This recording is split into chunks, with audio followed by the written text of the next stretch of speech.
So, today we are doing the Killing Moon. If you are playing the drinking game, then it's every time I say moon, you drink. So I just said moon, and then I said moon again. So then, and I said moon again, and then I just said it again. But I didn't say moon, I just said it again. So, alright? So fresh and so clean. It is the Killing Moon from the great Echo and the Bunnymen. Somebody was saying this is hard to find. I didn't know this was a hard to find song. I'm just looking for my Echo and the Bunnymen records. Oh, they're down there somewhere. Alright, so yeah, 7 shots right off the bat. So as I said, it's Pete DeFreitas. We're doing the Killing Moon. There you go again, from Echo and the Bunnymen's 1984 epic classic, The Ocean Rain. Or it's just Ocean Rain, produced by Dave Lord, not Gil Norton, who I thought had done it. Pete DeFreitas does the drumming on this. He dies 5 years later in 1989 in a motorcycle accident, and I really don't think that the band ever really, to be honest with you, they never recovered from that. And what's really amazing about this drum track is that Pete had laid down a full take with big sticks, smashy bashy, went back and listened to it and was like, yep, not digging it at all, and went and re-recorded all of his drums over the top of the existing version with brushes instead of sticks, and it is magnificent.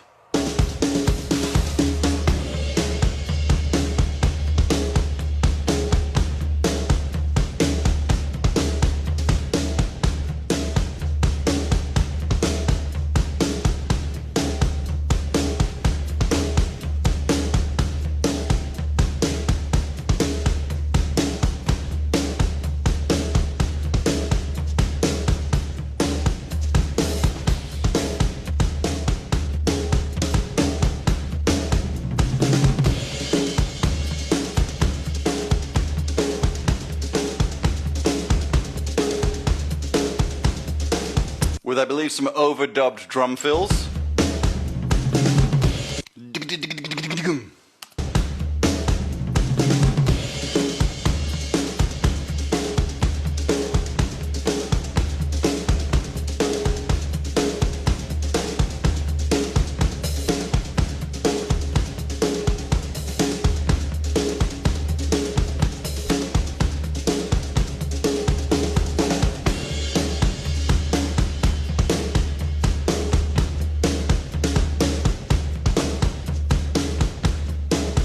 Kind of hear how a brush approach is way more satisfying than a stick approach.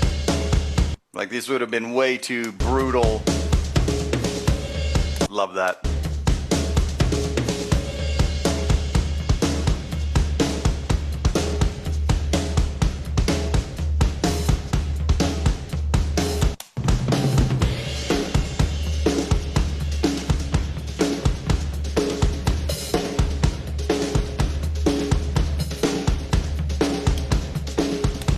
Bridge.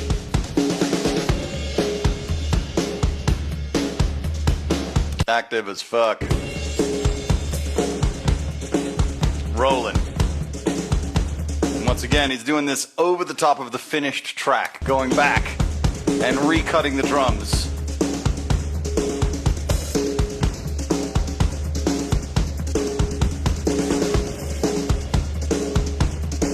Rolling along. Gorgeous.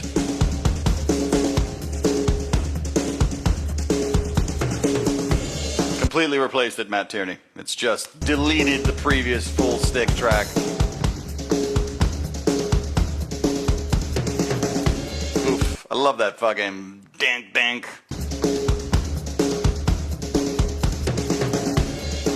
Yeah, I believe that the floor tom is an overdub going into all those choruses. So fucking good.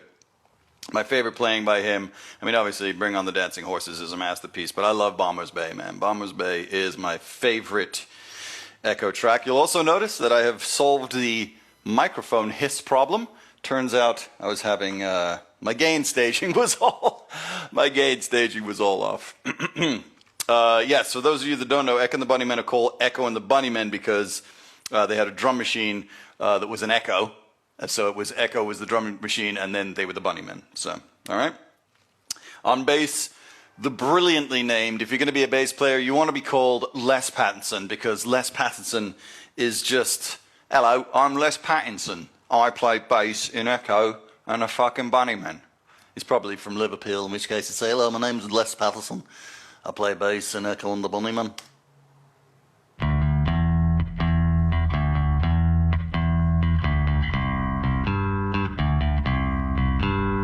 I do remember from the last time I did this song that this bass track is fucking amazing.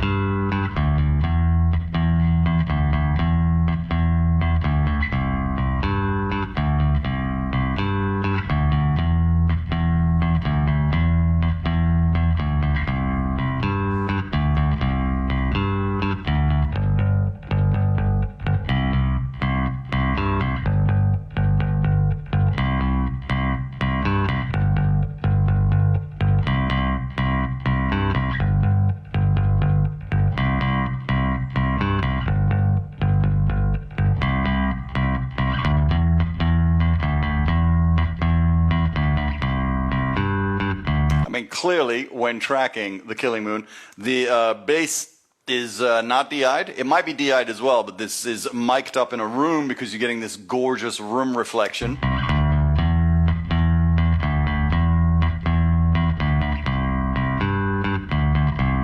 Drums on top.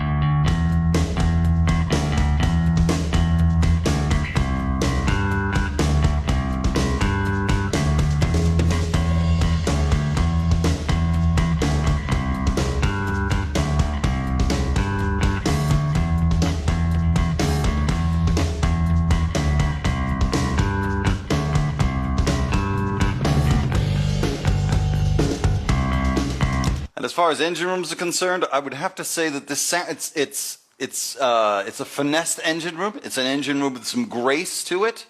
I'm going to go Jag E-type. You know what I'm saying? Smooth, well oiled, and then when we get to the sort of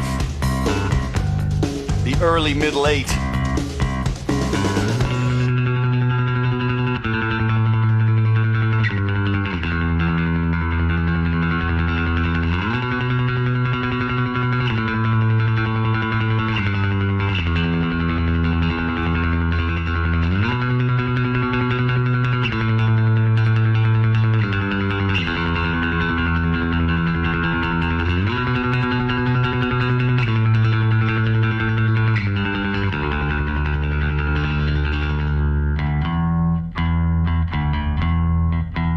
Yeah, that's spectacular. One more time.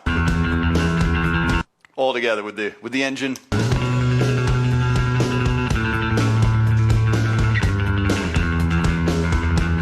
Can't be a fucking Mercedes, champ. These are English people. We wouldn't have a German engine room in an English band. How dare you?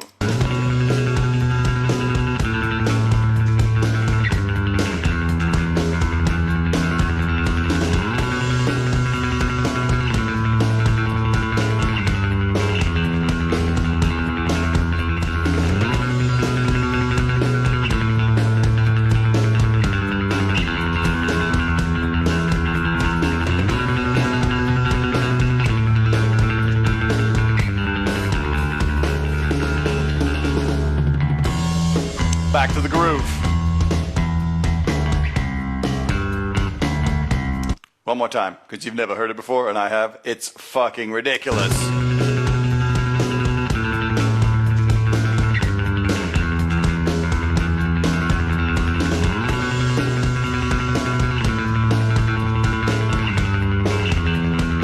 I think I'm gonna make a sweeping statement. This might be the fastest bass playing we've ever experienced in the almost 400 songs that we have now done here at the session, COVID sessions. I mean, I'm gonna take the drums out so you can really bask in it. The bass section from The Killing Moon. Ooh, Aston Martin. Yeah, but the thing with the Aston Martin, I gotta be honest with you, Greg Richling, is that the Aston Martin it's not particularly classy. The Jag E-Type is just a classy car, one of the most beautiful cars ever made, and it's got a thing. It's got a je ne sais what the fuck you talking about. You know what I'm saying? It's special. It's a special car.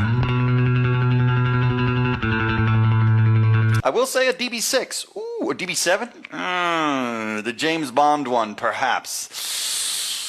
That's a photo finish for me on that.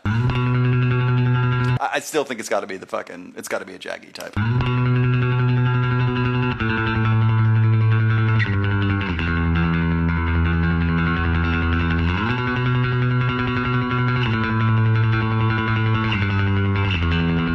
Incredible. Less.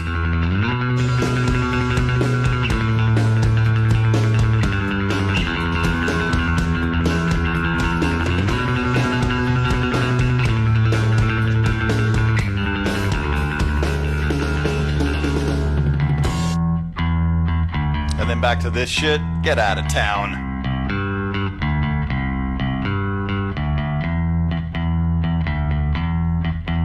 I am definitely over the moon about this bass line. High time.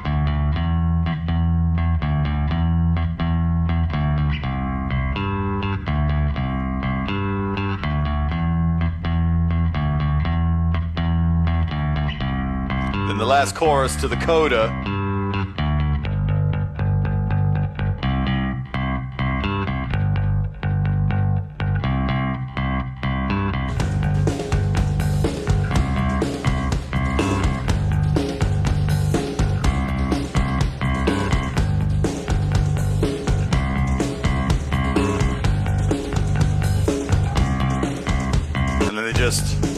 They just rock out on this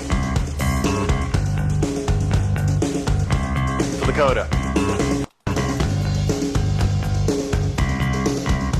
For a good, let's see, it goes from 24 to, it's a good 2 minutes of this.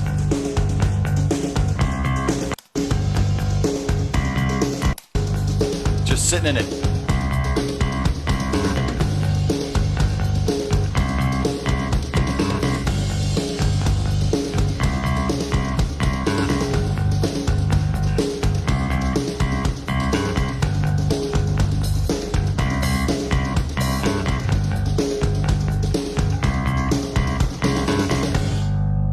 Alright, okay. So that is the bass and drums. That is the Jag E-Type engine room of Echo the Bunnymen's Killing Moon. And then the guitars, of course. I mean, everybody in this band has fucking brilliant names. Pete DeFreitas. Have you got a duh of the Freitas? And then you got Les Pattinson and Will fucking Sargent on guitar. So don't forget, these all of these little bits are bits that the producer, Dave Lord, sort of conjugated out of the tracks.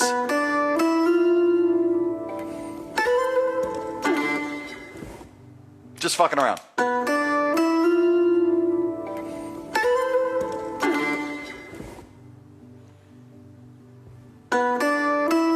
Cut the tape.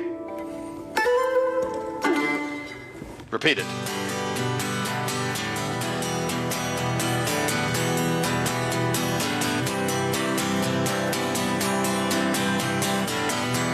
Gorgeous.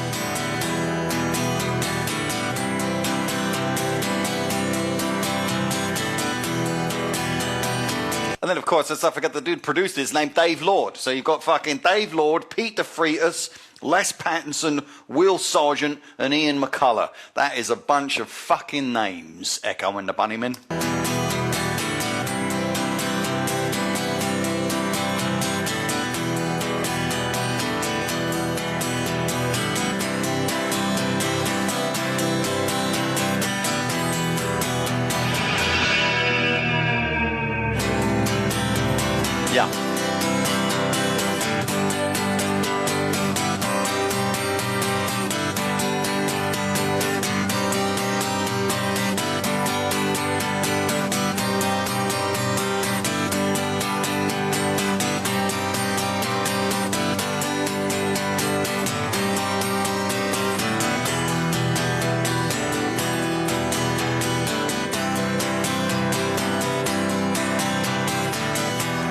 So let's toss the bass in so you can just hear how brilliant this bass line is against these gorgeous acoustics.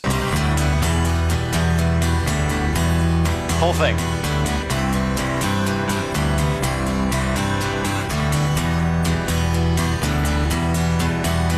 Oh, and in case you missed the little useless factoid, it's not really useless, it's just a factoid.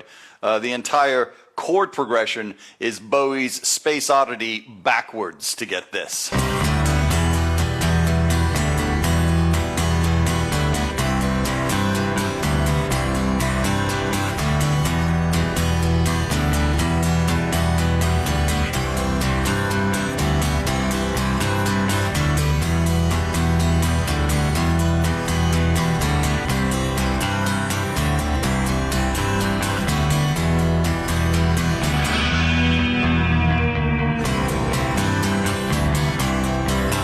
Chorus.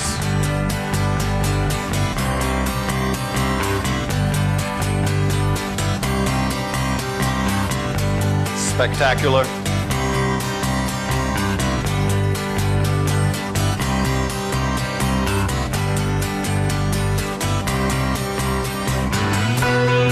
All right, so now we get to the crazy Spanish-influenced bridgey bit. Moon. And you get this out of this.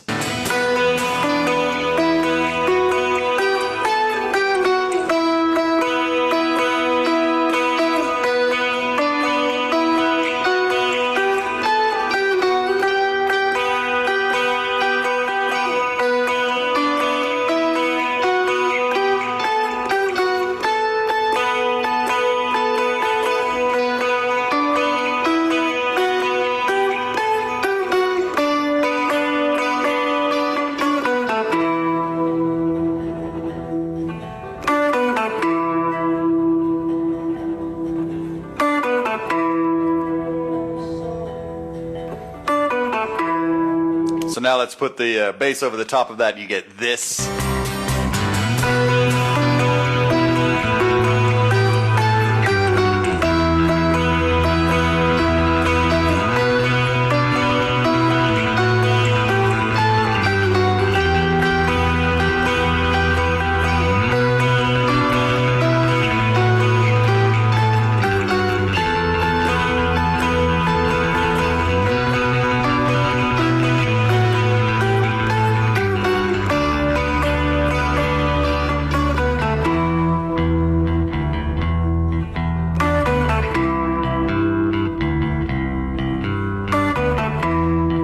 Beautiful. Absolutely fucking epic. Moon? Sure.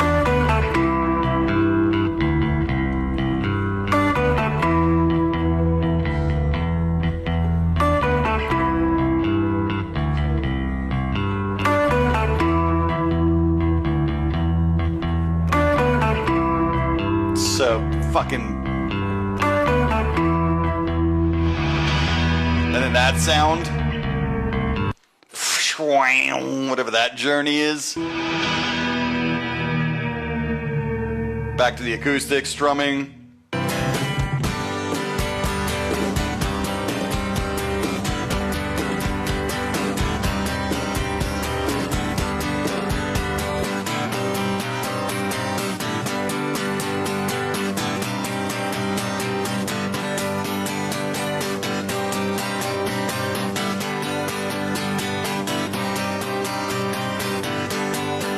And then we get to this bit, which is the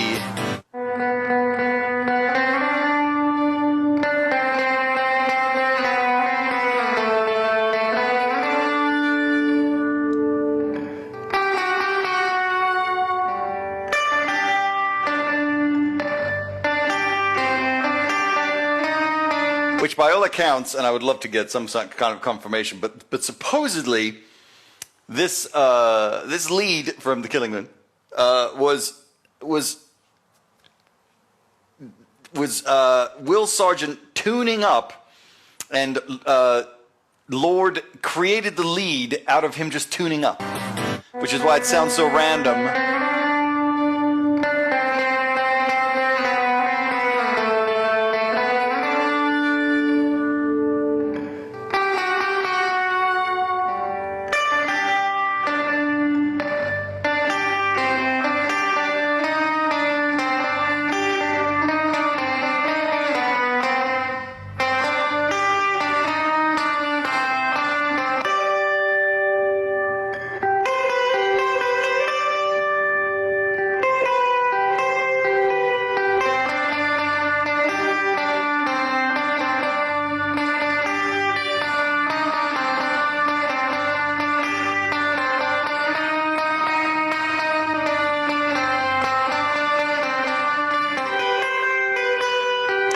like that's a crossfade right there.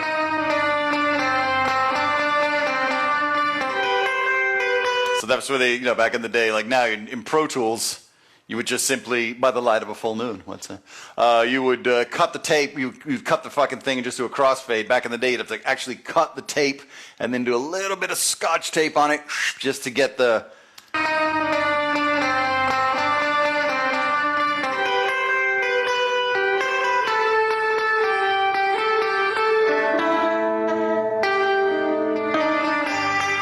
So there's a bunch of it. You can hear all these...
So there you have it.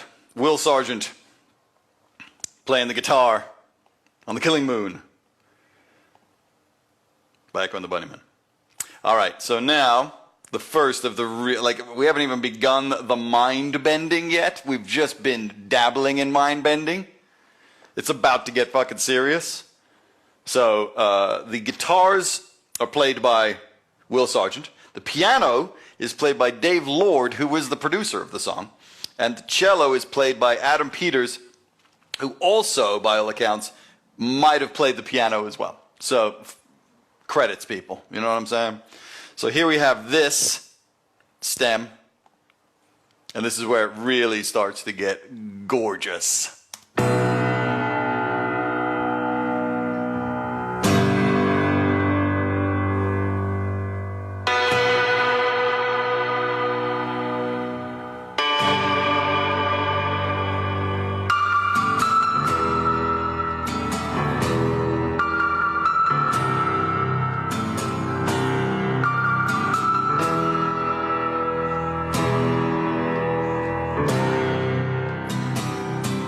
With a little acoustic.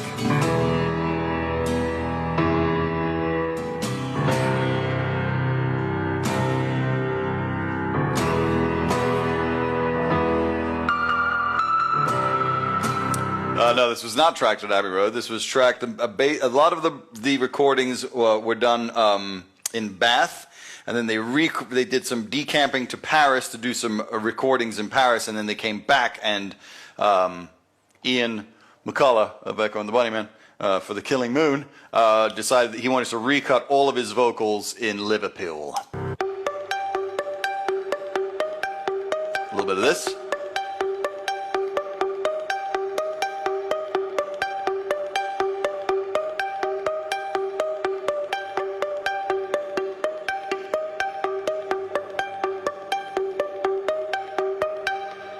All right, and then you tack that on top of it.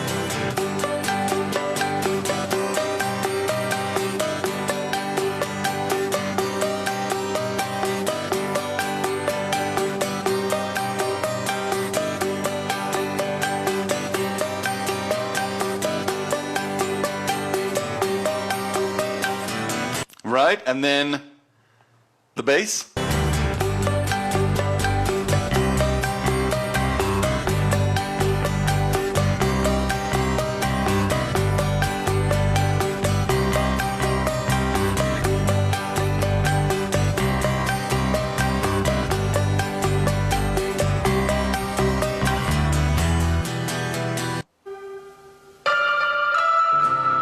This fucking sound, man.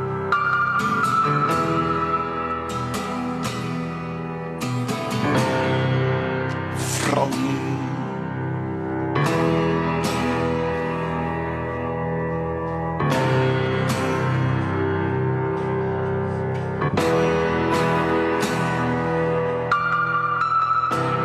much drama.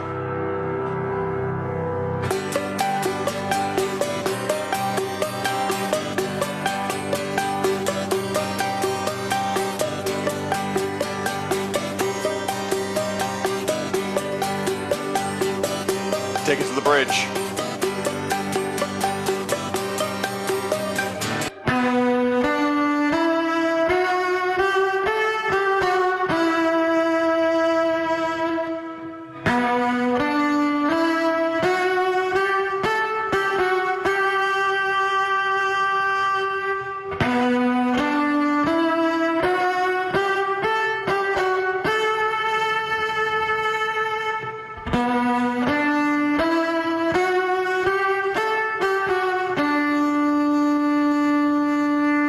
Credit Adam Peters.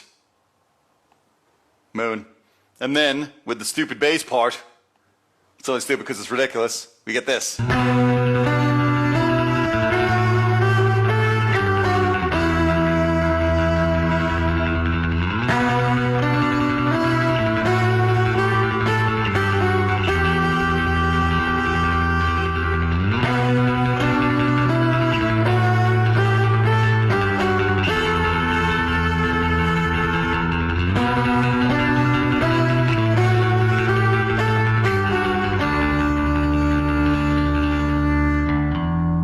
So if we put the guitars in, you get this.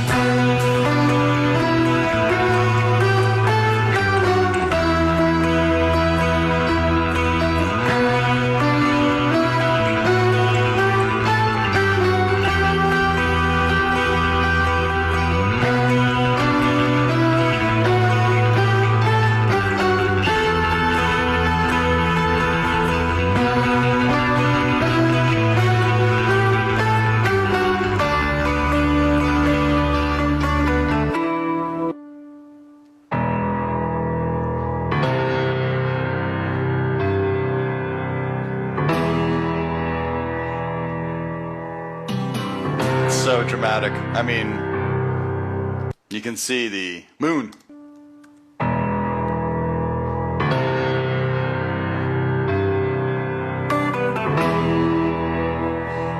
It's a world.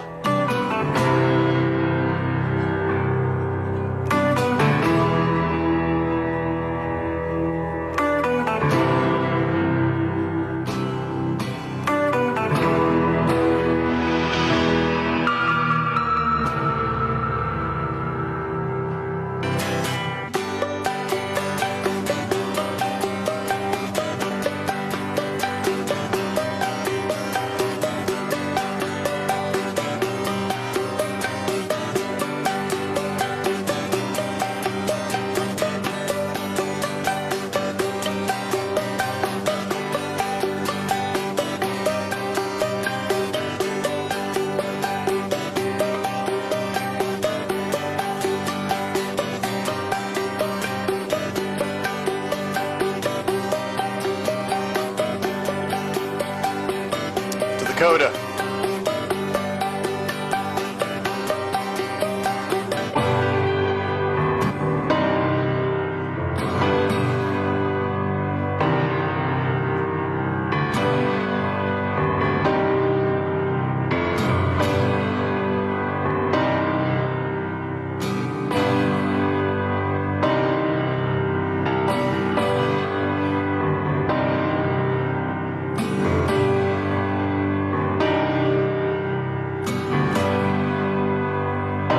Guitars over the top.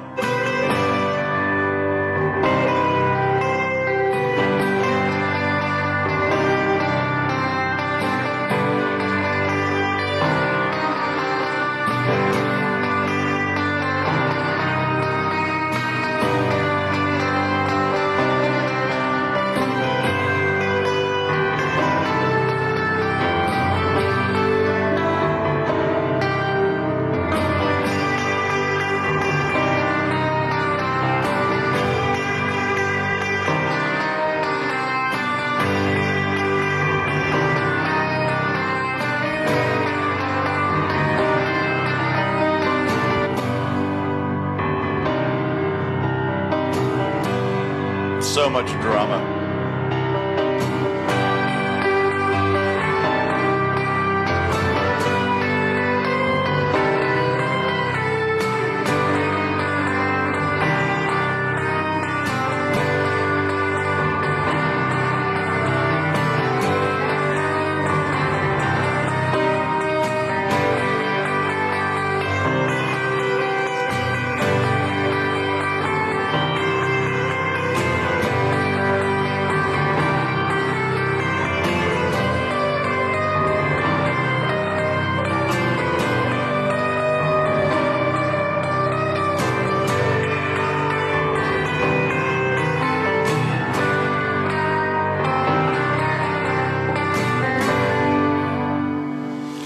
I mean, Moon, this just fucking gorgeous. But, hold on, don't call yet. There's an extras track, and if you're a veteran of the session, we know that the extras track is always the secret sauce. So, there you go. We'll start with that.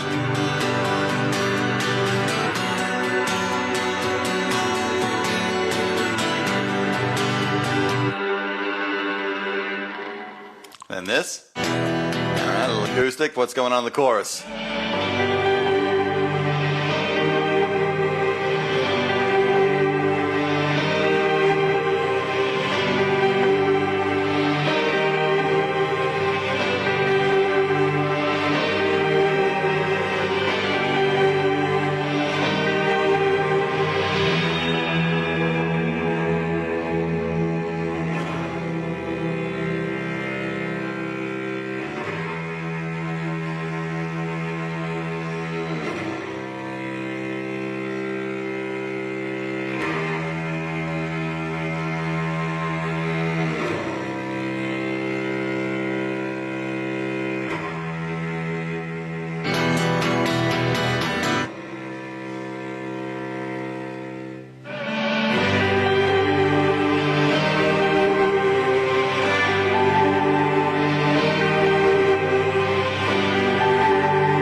This shit, Moon, is so good.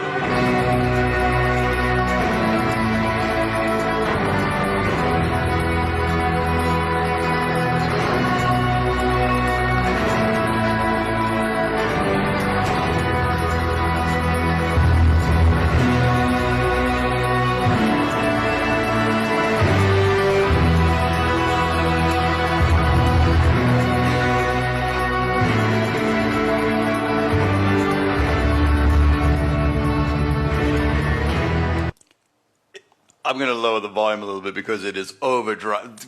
This...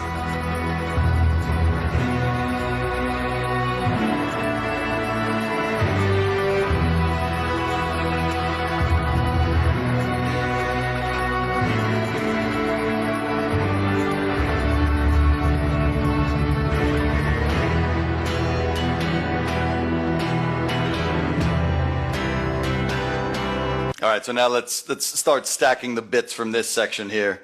So you've got the extras part. We'll put the other. So this is the cello.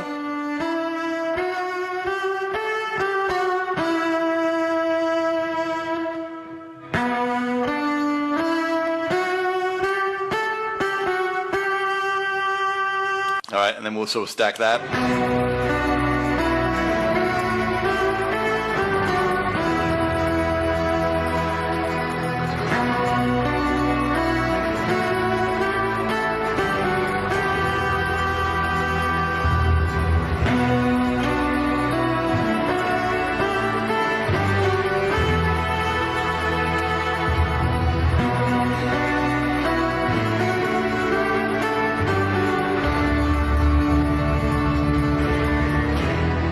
And then we'll add the guitars. Hello, Williams Northwich.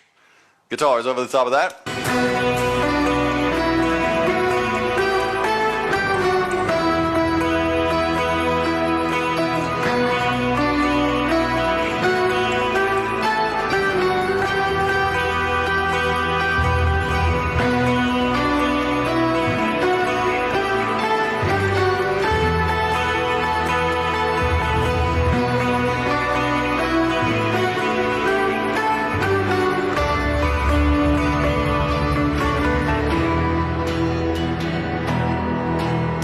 But then, of course, this is the bit that has the ridiculous bass part in it, Moon, and that's what this does.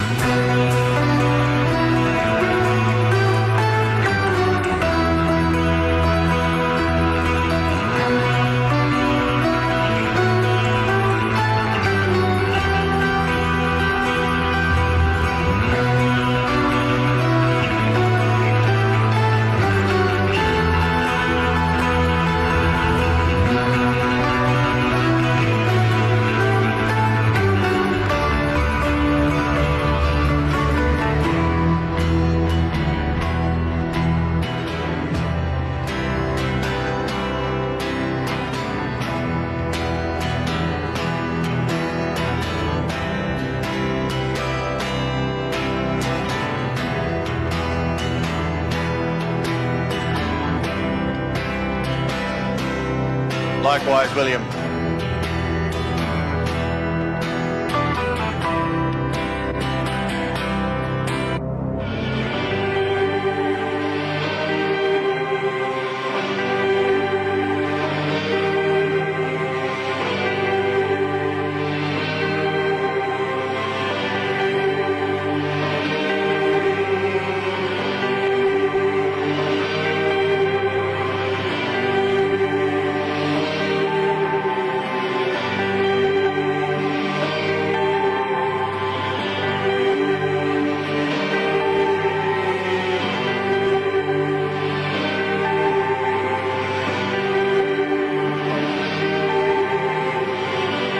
To the ending.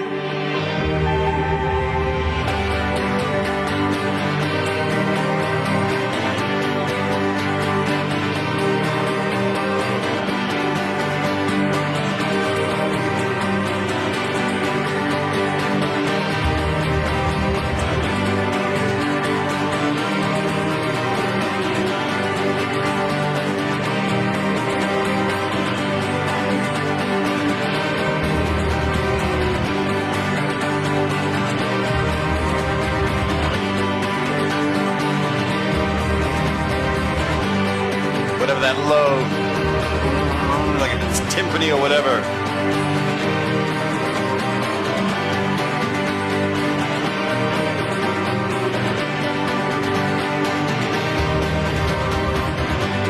Whatever that is.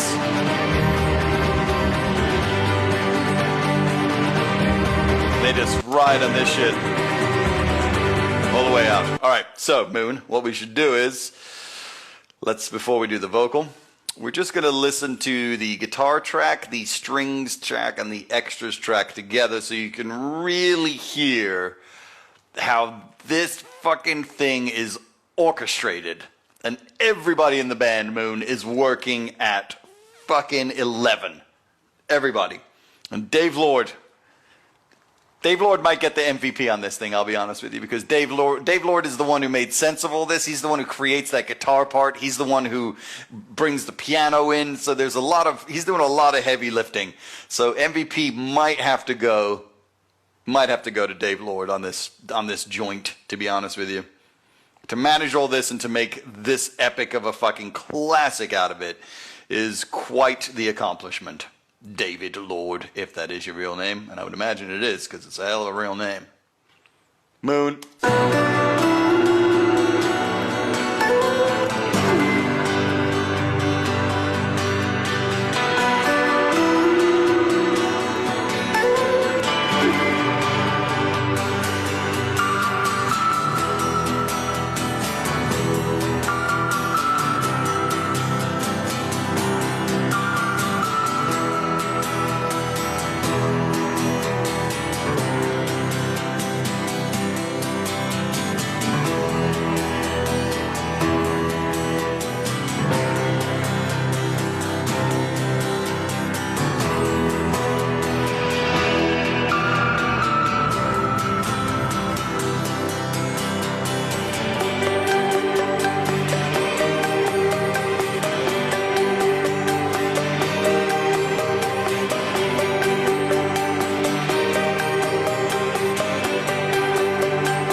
Masterpiece indeed.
Moon. I mean, it's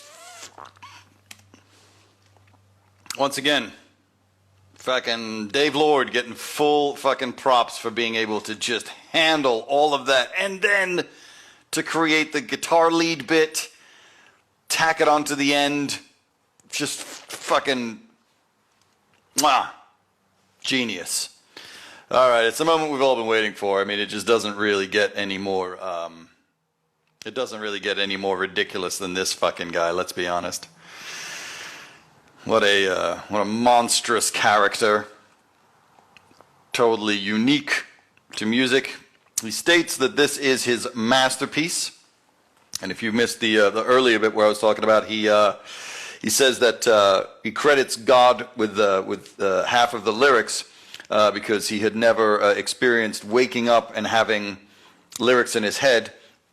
And when he woke up, he had fate up against your will, which is a fucking amazing line. Fate up against your will.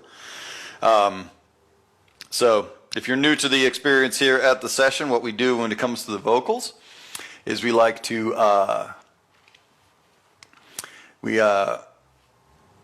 shut down the chat room, because a vocalist singing on their own is a very intimate thing. And the purpose of this entire exercise is to be listening carefully. That's why I do it, is to try to teach people how to listen again. And if you're typing away in the chat room, you're not listening. So we shut down the chat and we just listen to the artist who is entrusting us with their unprotected vocal. And it's not hard to do, but it seems to be very difficult for certain individuals. So, save it until the end. If you want to do your wow, wow, wow, wow, wow, wow, wow, wow, wows, you could do your wow, wow, wow, wow, wow, wow, wow, wow, wows at the end. Plenty of time for wow, wow, wow, wow, wows. Plenty of time for Moon. And I'm going to now hand over the responsibility for the Moon drinking game to Ian McCullough. So every time Ian says moon, you drink. So ladies and gentlemen, from 1984 is The Killing Moon. The album is Ocean Rain. If you haven't listened to Ocean Rain, you need to fucking listen to Ocean Rain. And this is, of course, Echo and the Bunnymen's main Bunnyman, Ian.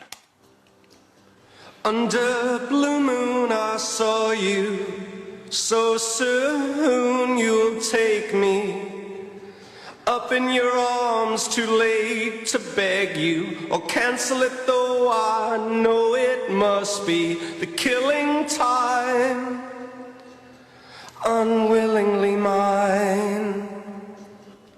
Fate up against your will, through the thick and thin, he will wait until you give yourself to him.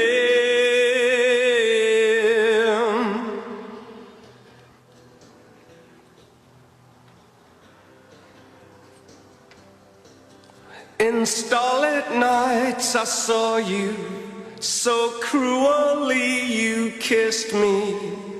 Your lips a magic world, your sky all hung with jewels. The killing moon will come too soon.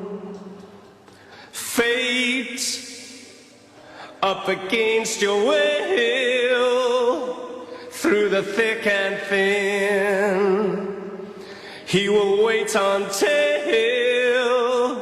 you give yourself to him.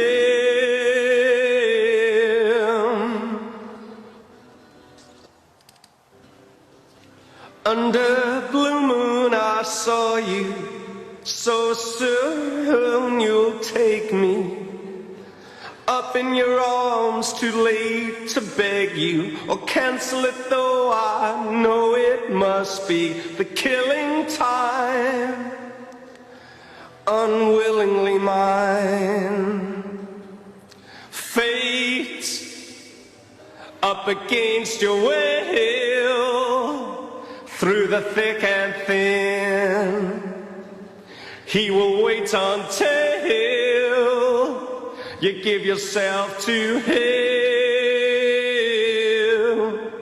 Fate up against your will, through the thick and thin, he will wait until you give yourself to him.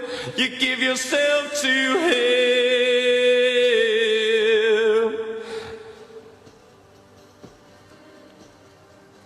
La la la la la la la la la la la la la la la la. Fate up against your will, through the thick and thin, he will wait until you give yourself to him. You give yourself to him. La la la la la la la la la la la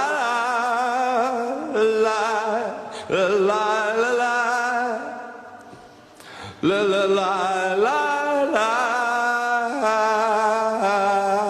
Fate up against your will, through the thick and thin, he will wait until you give yourself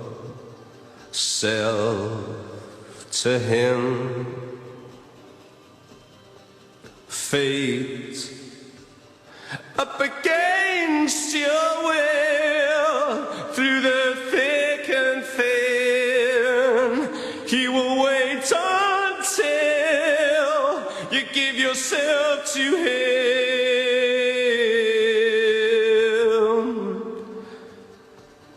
La la la la la.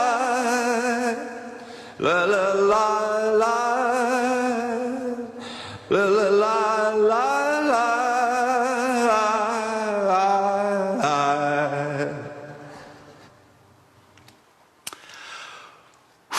What a, I mean, you know, they because of the fact that he sang with them later, they're always like Ian Astbury is the reincarnation of Jim Morrison. I'm not so sure, man.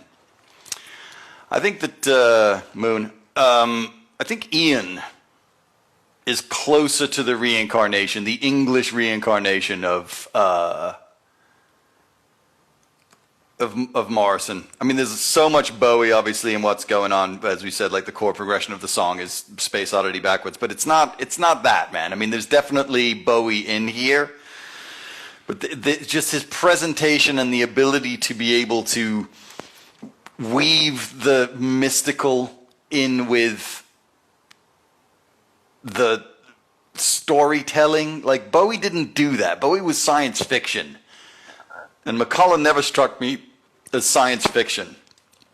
You know, McCullough always, there was something ancient and wizardly about him. You know, like comes from like the Julian Cope school of the ancient English wizards. But this, I mean, the whole vocal obviously is fucking sublime. But this ending where he yeah, exactly, Qatar, the ending where he goes from this like pushing this high notes and then goes all the way down into his baritone and then comes back out again. And the thing that always strikes me that I fucking forget whenever I come back to do this song is just how fucking beautiful and vulnerable, his fucking vibrato is, man. You know what I'm saying? Like, it's so operatic and dramatic, which is, you know, where that's the fucking Ian, that's why it's the Doors thing, like the drama of it. There's a very different kind of drama than Bowie's drama, but this ending, let's just re-listen to just this last little run, man. I mean, the whole coda will just do this. Ready? La la la la la la la la la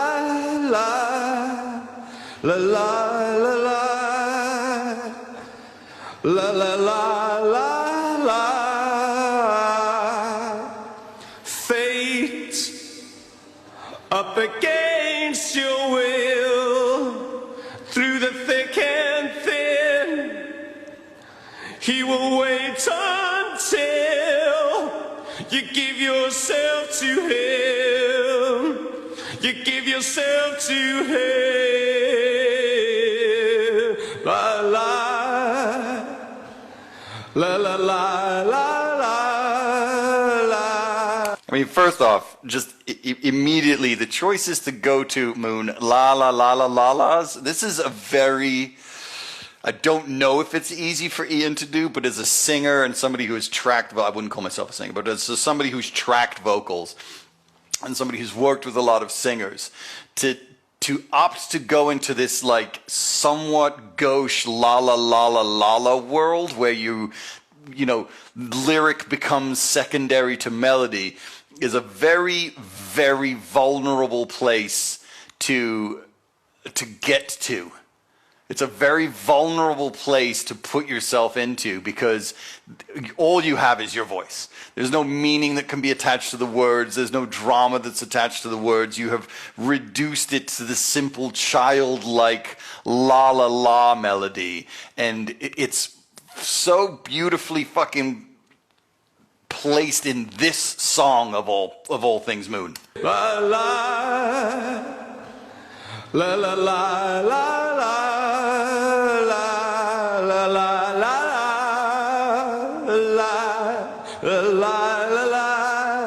I mean, he's just meandering around.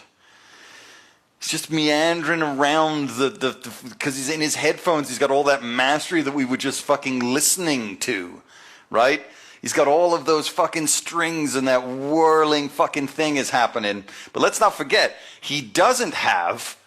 It'd be interesting to see if, I don't know in the order, if the Friedus did the drums after his vocal, but either way, he's got this world and he's just disappearing into that world with pure reaction from an emotional standpoint. La la la la la la la la la la la.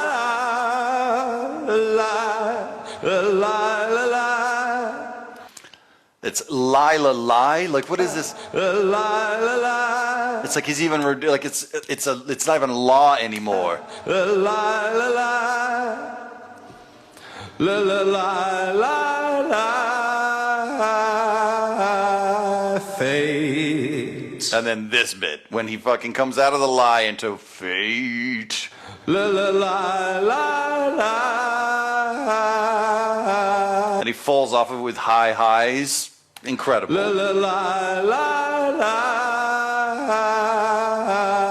la. Fate up against your will. And you can hear this the air that's happening catches the saliva at the back of his throat. That's how deep that breath goes. Fate up against your will. Through the thick and thin, he will wait until you give yourself to him. Fuck. Moon, it's just ridiculous. Through the thick and thin. And the phrasing of this thick and... like this lounge, this is once again, it's the fucking, it's the Morrison lounge lizard in a in a fucking leather suit. Like, it's just... Through the thick and thin, he will wait until you give yourself to him.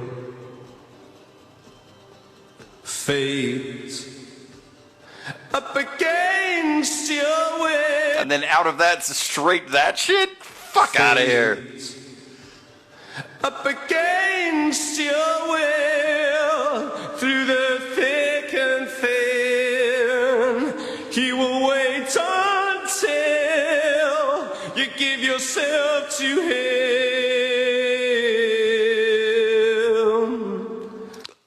It's fucking gorgeous. Up against your will, through the thick and thin, he will wait until you give yourself to him.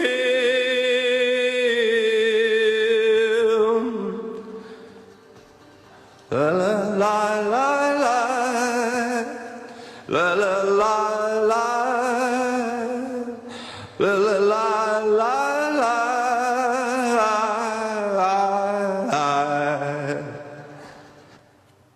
Incredible. Incredible. What a fucking masterpiece. He's not wrong.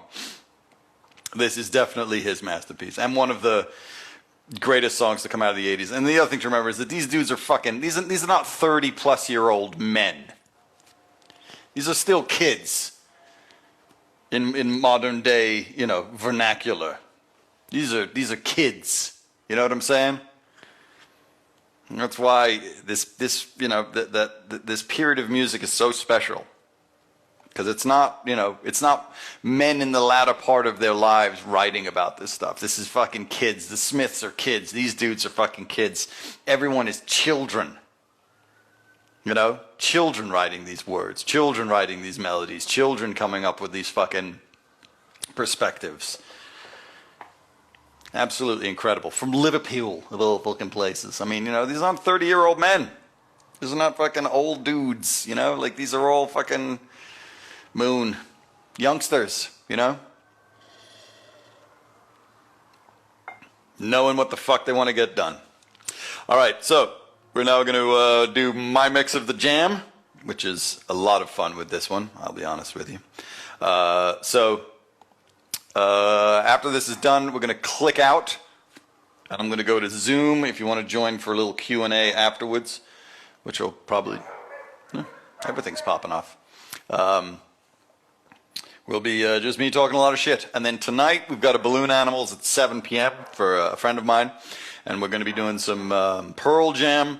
And first we'll be doing some Bob Marley. So if you want to fucking smoke a spliff and chill out with some fucking Marley, tonight's the night, my friend. All right? Children were a lot older back then, especially coming out of working class England. They had lived fucking difficult lives by the time they were 16. If you want to, this was another session for the Depeche Mode Global Group, corporates. Depeche Mode, the global group of the logo is so good. So if you feel like throwing a little tip joint, tip tack cash in the tip jar, then go to BritDick, which is the Venmo, BritDick, or through my website, thesessionwebsite.com. There's a PayPal there. You don't have to. It's not mandatory. But if you feel like it, it's greatly appreciated. So, if we get fucking botted, we get botted. If not, I'll see you at the end.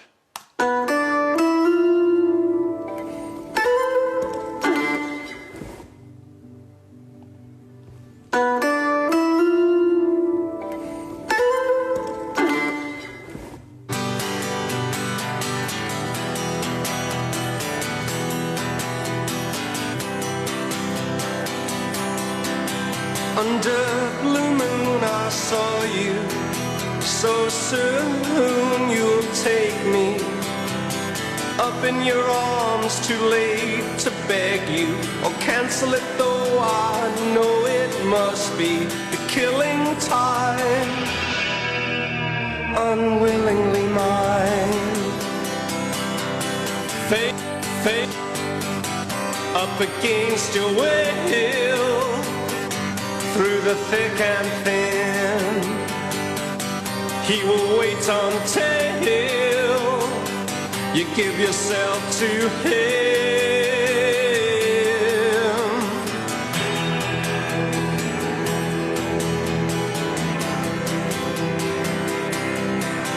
In starlit nights I saw you, so cruelly you kissed me. Your lips a magic world, your sky all hung with jewels. The killing moon will come too soon. Fate up against your will, through the thick and thin, he will wait until you give yourself to him.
yourself to him.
We'll see you on Zoom.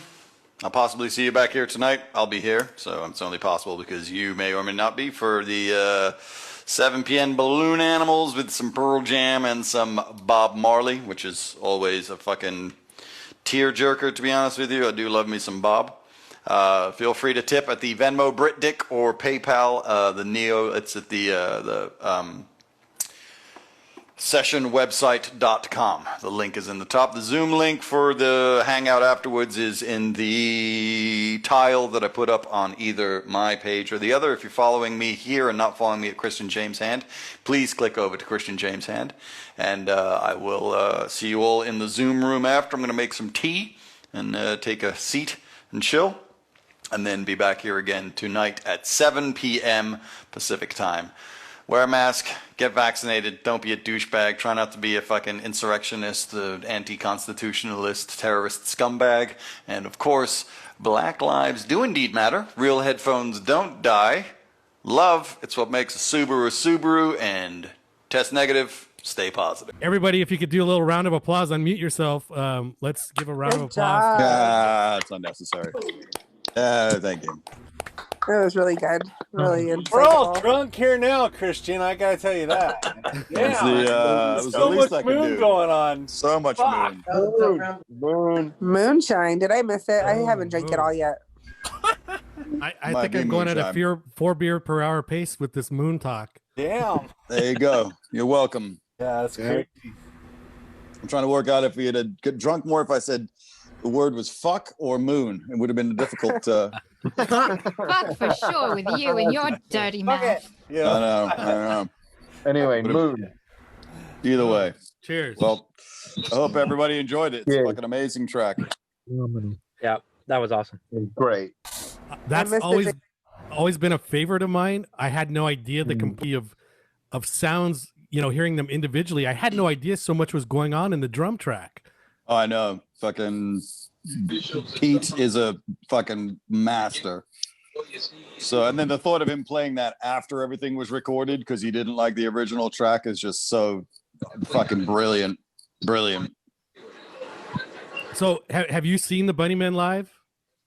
I haven't. I have to admit. So one of the things that's a bit of a conundrum in me is that I don't actually like live music very much. Oh, really? Okay. Yeah, because the thing for me is that part of the autistic approach to it is that if it's not amazing, I have to leave. So I've walked out of more shows than I've stayed at. Wow. And I've walked out of shows that were incredibly expensive tickets. Like I went to see the Police on their reunion tour, and my friend bought tickets that were like $2,000 a piece. And after 3 songs, we both looked at each other, and they were on the floor, and we looked at each other and we were like, does this kind of suck? And she was like, yeah, I think this is garbage. And we were like, should we leave before it gets any worse? And then we did, we left. So I've walked out of more shows than I've stayed at because it's really a complex relationship with live music that I have. So I didn't. And then the other thing is, like, if I was going to see Echo, I would have wanted to see Echo in like 1984 or 1987. And I was still really too young to be in 84. I was definitely too young to be going shows on my own. And by the time I moved to America, a lot of those bands really weren't doing a lot on the East Coast if you didn't know what they were doing. Like we didn't have a K-Rock. We had DRE and LIR, but it was like we didn't get that where I was, unfortunately. I was lucky enough. I saw them first. I was 16. I was 16 years old in 87. I saw Echo with New Order and Gene Loves Jezebel at Irvine Meadows. Oof. And then, I was at that show too, Rob. Oh, nice. That's an Joey. amazing show. I saw them at Universal Amphitheater. But yeah, it was that same where they would alternate whoever was the headliner. Yes. But yeah, And that was awesome. One Order crazy and thing Echo. about that seeing him with New Order, the next time New Order toured in '89, they played at Irvine Meadows again, and I was there, and it wasn't like the days now where on the internet you hear of who passed away or whatever. And New Order actually talked about Pete DeFreitas dying in the motorcycle accident, and that was the first I heard of it. So it was like kind of one of these like, oh, that's right, depressing. Like you just told, But yeah, I remember that vividly. The first time I heard about his accident was from New Order at Irvine Meadows. Yeah, I was at that show too. That was PIL and Sugar Cubes, right? Right, exactly. Yeah. Yeah. I saw that tour, and that was where I don't remember what date. It might have been DC, but Johnny Lydon came on after New Order and said, "Well, that was fucking boring, wasn't it?" And then proceeded to go into the PIL show. And I was kind of like, "You do know you're on tour with them, right? Like Wow. you're gonna see them tomorrow as well, chaps." But Johnny Lydon clearly gives no fucks. Yeah, a friend of mine has lived in and grew up in LA his entire life. So K-Rock was, genetically part of him. And one day I had him write me down all of the fucking shows that he'd seen. And like he had shit like The Cure on the Tomorrowland stage in Disney.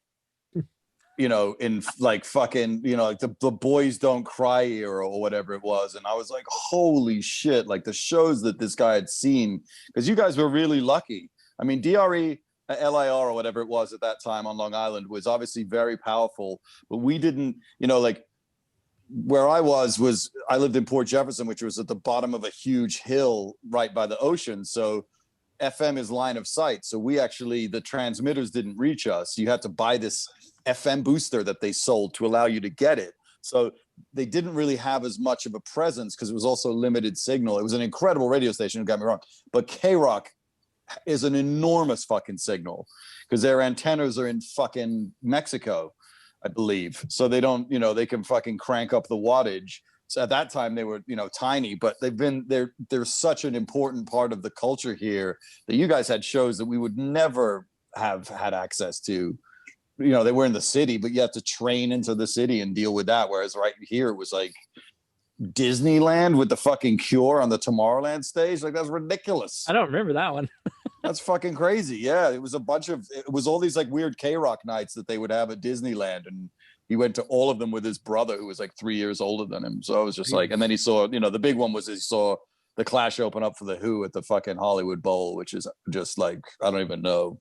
I can't even imagine what that fucking situation was like.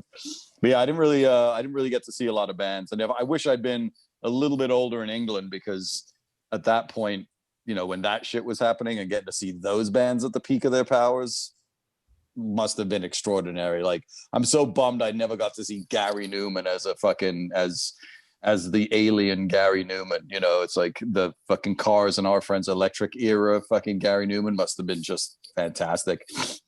Like he had like a robot car that he'd never got out of, and he sort of like sang from the robot car as he drove. There's like footage of it on YouTube. He's not even standing. He's like sitting in this robot car that drives around on stage. It's just so fucking brilliant. But yeah, you guys are very lucky if you grew up on the West Coast and had K-Rock here. For sure. So if, you mentioned about not necessarily being able to stay for shows all the time, but is there a show that you did stay for the whole time and it just blew you away? Phenomenal kind of show? Yes. The show that truly, like I have seen shows that were incredible. I saw Nine Inch Nails on the Pretty Hate Machine tour in New York with Die Warzow opening up for him. And Nice. That show was just like, the fucking young, crazy fucking Trent Reznor hanging off of the chicken wire drum set cube to stop him from getting into it to destroy the drummer and or the drum set. And it was like Die Warzow opened up for them. And I forget who the other opener was, but that show was fucking amazing because it was Trent at like his skinny, hungry, crazy fucking heroin. Trent was just fucking nuts. So that show was amazing. But the best show I've ever seen, and this is like such a fucking, it's not going to please the crowd. The best show I've ever seen, I think, is probably, getting to see Peter Gabriel like 30 times in a row when you're on tour with him is kind of a religious experience every single night at work, which is just stupid. But a show that I went to was like the Bon Iver show for the second record when they moved it to the Universal Amphitheater was so mind-blowing that I hunted down at the end of the show. I went to the sound guy, who was like this fucking dude with a fucking cool mustache who looked like he had fucking, stepped out of a time machine from the 1800s on a fucking penny farthing bicycle. And I was like, that's the best sounding fucking show I've ever heard, man. Thank you so much for that. And the sound guy was like, really, dude? I was like, yeah, no, that was because I'm a huge fan. So the fact that he got it to sound like that in that fucking place was amazing. And then I saw him on the next tour at the Hollywood Bowl, and it was just as good in the Hollywood Bowl. So I hunted the guy down. It was the same fucking dude. And I was like, you're fucking amazing, bro. He was like, no way, fucking thanks so much. It was ridiculous. But those two shows were absolutely electric. And I've seen, like, all the shows I've stayed at. I saw Underworld at the Irving Plaza in New York when they were doing Second Toughest in the Infants. And that was fucking mind-blowing.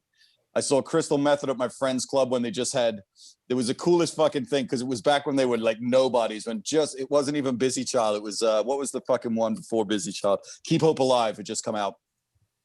And it was the two of them. And if you've ever seen Crystal Method, they had like, now they've had like a fucking walls of keyboards and cool staging. They literally just had one little gear rack in between them. And then they had their keyboards on these huge springs. And then they would lean the fucking keyboards down to the floor and then let them go. And they would go, whoa, whoa, whoa, whoa, whoa, whoa, and they would bounce back. And then they would catch them and keep playing them. And I was like, that's the coolest fucking tech nerdy keyboard shit ever, because you can't do it. Otherwise you're using a guitar and you look like an asshole. But like, they legitimately look punk rock as fuck with these keyboards on these fucking springs. That show blew my fucking mind. Every time I've seen Underworld, if you've never seen Underworld's slightly diluted now with just the two of them, but at the peak of their powers, Underworld was just mind-blowing. But I've seen some really great shows that I stayed at, but a majority of them I've walked out of, for sure. Are you saying people don't look good with guitars? You got to be a very special kind of person to look good with a guitar. I know who Underworld is. Underworld's amazing. Yeah, what do you think of the song "Born Slippy"? I mean, it's a masterpiece. Yeah, that appeared on like the Train Spotting soundtrack, right? Yep. Yeah. That the record that's really the one after Second Toughest in the Infants, I think, and then they had another one called Buku Fish, and Buku Fish is mind-bendingly good. The Prodigy were amazing live. That was like watching the Sex Pistols, I would imagine. Oh, I love that the was Prodigy. that was incredible. But yeah, I mean, the bands that I've seen that were great were mind-blowing, and the bands that I've seen that were poor, I didn't like. I went to see Florence and the Machine at the Hollywood Bowl, walked out after 2 songs because it just sounded so fucking bad. I was like, I can't do this. I can't stay for this. This is terrible. But Van Halen at the Bowl was incredible. So I do like some live music. The thing is that it has to be either, it has to have such energy in it that you get swept away by the fact that it doesn't sound great, or it has to sound amazing. And if it doesn't sound amazing, I also hate bands that like do their fucking songs, but they do different versions of them. Like the Counting Crows, like fuck the Counting Crows. Like they never do their fucking songs the way they do them on the record because they're like, we get bored. I'm like, I don't give a fuck. Like this fucking sleepy half-tempo version of Mr. Jones is just really pissing everybody off at this point. So do your songs the way they're recorded, assholes. That's my words of advice. What do you think of Depeche Mode live, if I may ask?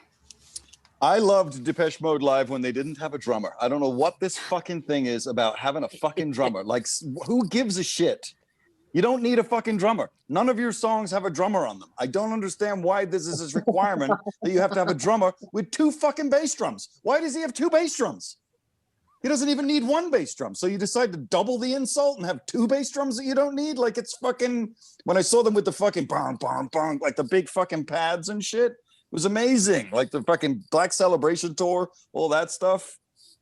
I mean, yeah, all of them have triggers. It just sounds terrible when they have like a fucking real snare drum over the top of their stuff. I'm like, you're not a rock band. You never were. I thought the whole point was that you were the anti-rock band. Like, why are we doing this? Why are we doing this, Dave? I don't understand. Because Dave wants it. I believe most of us here agree with you on that. We've been asking that for 20 years. Yes. I know, right? Like, wasn't it disappointing? Like when I saw him, I went to see the Songs of Faith and Devotion. Is that the one? Was it devotional? That was when they debuted the drums. That was the debut of the drum set, right? It was, but it was a band member playing them. It wasn't. Right. a higher. As Alan Wilder. Alan Wilder was Yeah. playing the kit, Yeah, right? yeah. So then they came out. So I was already like, I don't understand why this is happening. And then the next time I went to see them, they had the band with the fucking other guy playing double bass drum fucking kit.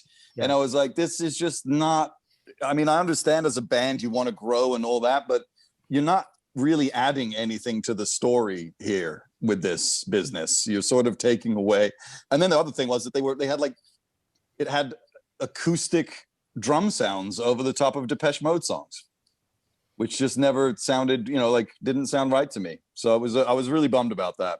And I'm glad to hear that the Depeche Mode, you know, foundation is also in disagreement with the double bass drum live drummer bullshit. I'm like, you don't need Tommy Lee to play with Depeche Mode.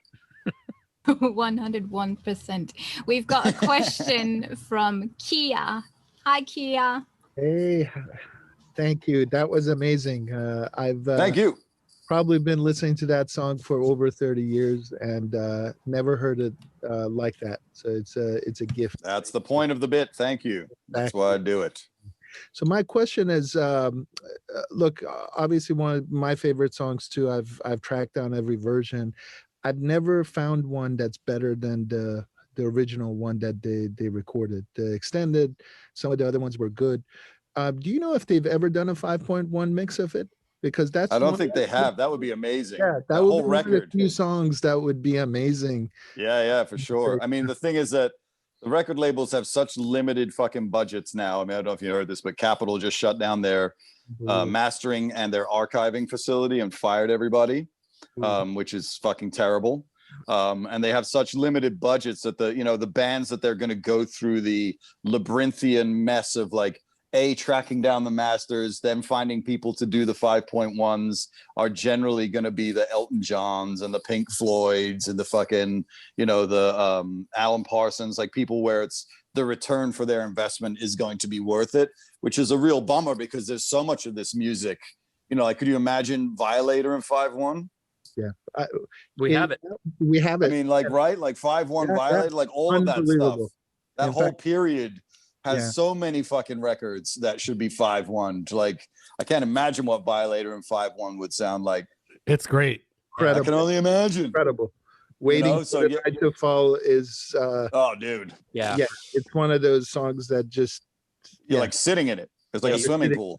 You're sitting in it. Yeah. Christian, when this is over, I'll invite you over and you can listen to Violator in 5.1 at my house. That would be put that down as a date. We'll sit down and listen to that. Closest thing to that, by the way, was I think in 2009 they toured with an orchestra and just 4 or 5 venues.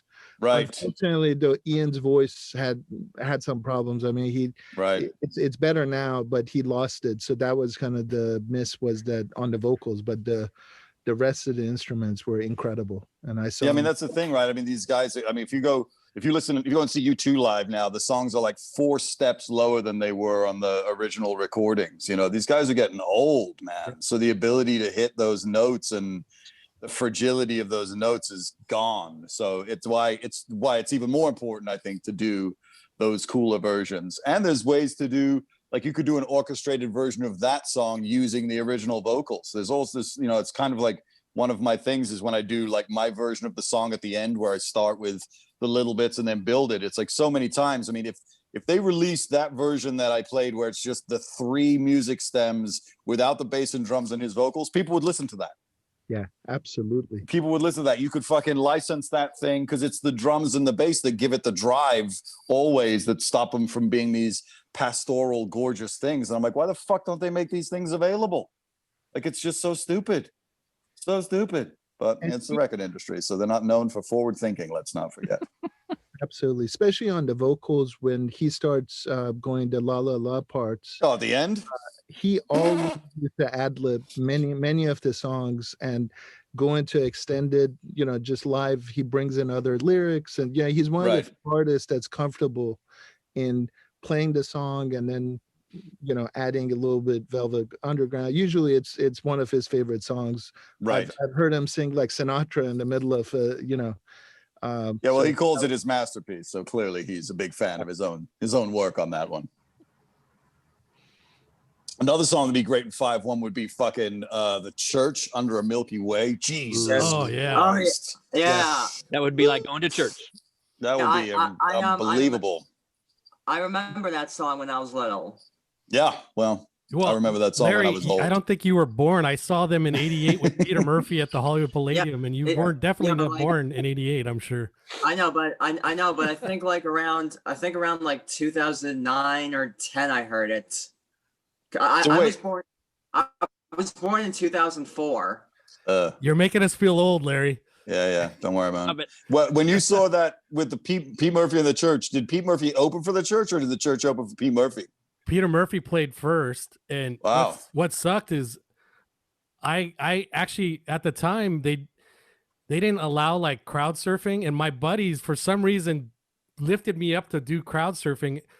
The Palladium security pulled me down, and I thought they would just put me back in the crowd or something. They kicked me out. They kicked you out. Yeah. And so I'm walking out, and one of the brothers from Gene Loves Jezebel was walking, and we were like, he had a trailer. I don't even know why, because they weren't playing, but we were talking for a while, but I ended up having to hear Reptile out in the parking lot. It sucks. I was so Reptile's pissed one off. of my favorites. Oh yeah, such a great song. I was such so a great pissed song. off, man. Yeah, that's which Pete Murphy was that? Was that the Crystal Wrists record or the Deep? Well, it was before Deep. The one that had the indigo eyes and yeah. That one. That's a great. Both of those are fucking amazing records. A 5-1 mix of Deep would be fucking deep. Oh heck yeah, for sure. That's one of my. A Strange Kind of Love. The alternate version is such a great track. I don't know if you ever listened to that one, but no, there's an alternate version that it's like on the bonus disc or something, and it's such a great version. Yeah, that whole album is fucking Cuts You Up is an incredible fucking song. That was one of those ones that Sandra from 101 actually was a huge Pete Murphy fan, so she introduced me to the one with Indigo Guy. Was it Hysteria, Love Hysteria, whatever the name of that record is? The one before Love Hysteria. Yeah, Love Hysteria. And then Deep after that came. I think that came out while we were together, and like those two records, I was like, what the fuck is this? Because I'd only known him obviously from Bauhaus, but I was never really a big Bauhaus guy. I thought Bela Lugosi's Dead was cool, but I'm not much of a goth. So I never really got the full Pete Murphy experience. I was more of a Teardrop Explodes kind of end of that weird wizardy English new wavy thing, when they went off the rails. I went that way. But yeah, dude, that fucking those two records, Indigo Eyes and Crystal Wrists, like those two songs on that are perfect. He's a badass. When you were isolating the cello earlier on the Bunnymen track, there's a portion, I mean, it's only a 2-note transition progression, whatever, but it sounds like Hollow Hills, which also it's a Bauhaus track. I don't know if you're familiar with it, but that track also sounds like Something in the Way by Nirvana. It's that same kind of it's like a two-note progression kind of thing, but it's such a moody thing, and it's cool that those are all three great songs. Actually, you definitely have to hear Hollow Hills by Bauhaus. It's a great song.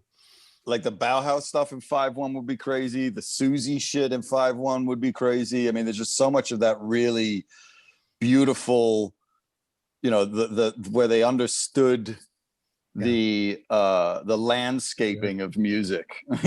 Like it's really a lost art form, unfortunately. Though I will say that if you've never listened to it, much as it's a band that I can't imagine you guys would be into, but the Kings of Leon record that was done Because the Night, that one, which was done by Glyn Johns' kid, is as awesome in size as the Joshua Tree record. Wow. It'll blow. It's like the desert version of that. It's absolutely incredible. But there's not a lot of that location music that people are making these days. It kind of bums me out. Like the biggest one I think currently would probably be still Explosions in the Sky. Might be the only one that I know of that is still, like I haven't heard anything that's like, it takes you to a location.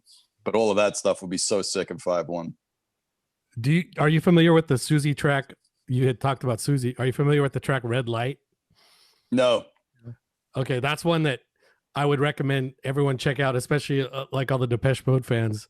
There's a heavy synth bass that basically puts that whole track together, and it's a really cool dark track. So, I mean, Susie, I love Susie's music all around, but that one's more interesting. I would feel like for the Depeche Mode crowd, just because of that particular instrumentation on it. Right. I'm a bit bummed. So earlier when we had our technical difficulties, we were already setting the record for the most people we've ever had on our Zoom. We had 93 at the time the sound broke, and Brian Griffin was on with us, who is the guy who did the photography for the Ocean Rain album cover. I know for sure. Wait, what? He did the cutter. I don't know if he did the Killing Moon. I'm guessing he did because he did their photography at that time. Right. He did the album. I'm not sure if he did the single, but he definitely did. That photograph is fucking amazing. Photograph in a boat. Yeah, he did. Yep. He did for sure Ocean Rain. And I confirmed with him he did the cutter. I never asked him if he did the Killing Moon, which I'm guessing maybe he did that as well. But yeah, I'm bummed that we didn't, like, he's already off the chat, but I should have introduced you to him earlier when we first were on. But the damn, did they go to Iceland to do that? Was that one of the fucking ones that they shot in Iceland? Oh, the album was in Cornwall at a cape in the UK, but but the single, I'm not sure where they did the album. Yeah, man, the all the artwork from those fucking records are incredible. It's like that. It looks like what the music sounds like, which is a very special thing to pull off. Yeah, and that's the crazy thing, that Brian Griffin has been part of our drinking chats, and he did the first 5 Depeche Mode album covers, and he did the first 4 Echo and the Bunnymen album covers. So such iconic imagery. I mean, you know, A Broken Frame is his photograph. Construction Time Again, Ocean Rain, all the early Crocodiles, all that stuff is just phenomenal. So when did he stop doing the Depeche stuff for right at Violator, or before that? His last one was Black Celebration. Okay, dude, Black Celebration's fucking so iconic. Heck yeah. Yep. And then it's the Bunnymen. I think the first Anton record was Songs to Learn and Sing, which that's an iconic image as well, with them in their silhouette. But but the earlier stuff was great stuff as well. So yeah, it's funny. Like Anton Corbijn is like the Brian Eno of photographers. Like everybody's got to do an Eno record, and everybody's got to have an Anton photo. Like exactly. you've made it when you've made a record that Eno produced and Anton shot the photos for. Then you're like, we've arrived, everybody. For sure, you're absolutely right. So funny. Our next question comes from our very own Mike the Muter. Yeah. Actually, mine is less of a comment and more of a story. Not a long one, but Christian, I was doing my work business Wednesday night, and I had like a YouTube, just a random playlist going, and Groove Is in the Heart came on. Boom. And my phone lit up with the little Instagram notification, and I kid you not, as soon as I switched over to you, I still had the audio playing on YouTube. It was almost the exact same spot that you were on in the song. That's awesome. And I had like, wait a second, I'm getting a weird echo, and I stopped YouTube, and you were doing it was right about the part where you started talking about Bootsy doing all his different. Oh, dude, that Bootsy track is amazing. It was unbelievable, but it was such a trip. It was like one of those weird things where somebody calls you and you pick it up and say, "Hey, so and so," and you didn't know it was them. Right. You know, it was really bizarre. Yeah, I was really surprised that one got botted as much as it did. That was very strange. Of all the tracks that get botted, that was fucking. And of course, it's like a birthday for a friend, and I'm like, oh fuck, of all the goddamn nights. But nonetheless, amazing shit in that. I mean, Bootsy fucking saved the day for that whole night. That was worth it just for the Bootsy performance, man. Astronomical, that whole thing. Amazing. Yeah, that's amazing. You know, just like all of the ones you do, it's like you have no idea how much stuff is going on in the background. You know, speaking of listening during work, I think I spent all of Monday binging KLOS sessions. Oh, nice. Just listen. My wife kept looking over at me like, "What the hell are you laughing about?"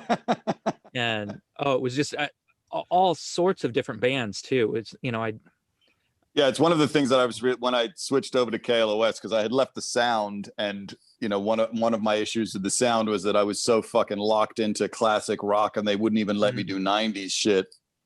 And when I went to KLOS, I said, I want to come here, but one of the rules is like I want to be able to do whatever I want. Like I don't want to be locked into a fucking genre. I want to blow people's minds with whether it's the fucking Bee Gees or Call Me Maybe or like whatever it is. I'll do the classic rock stuff because I love it.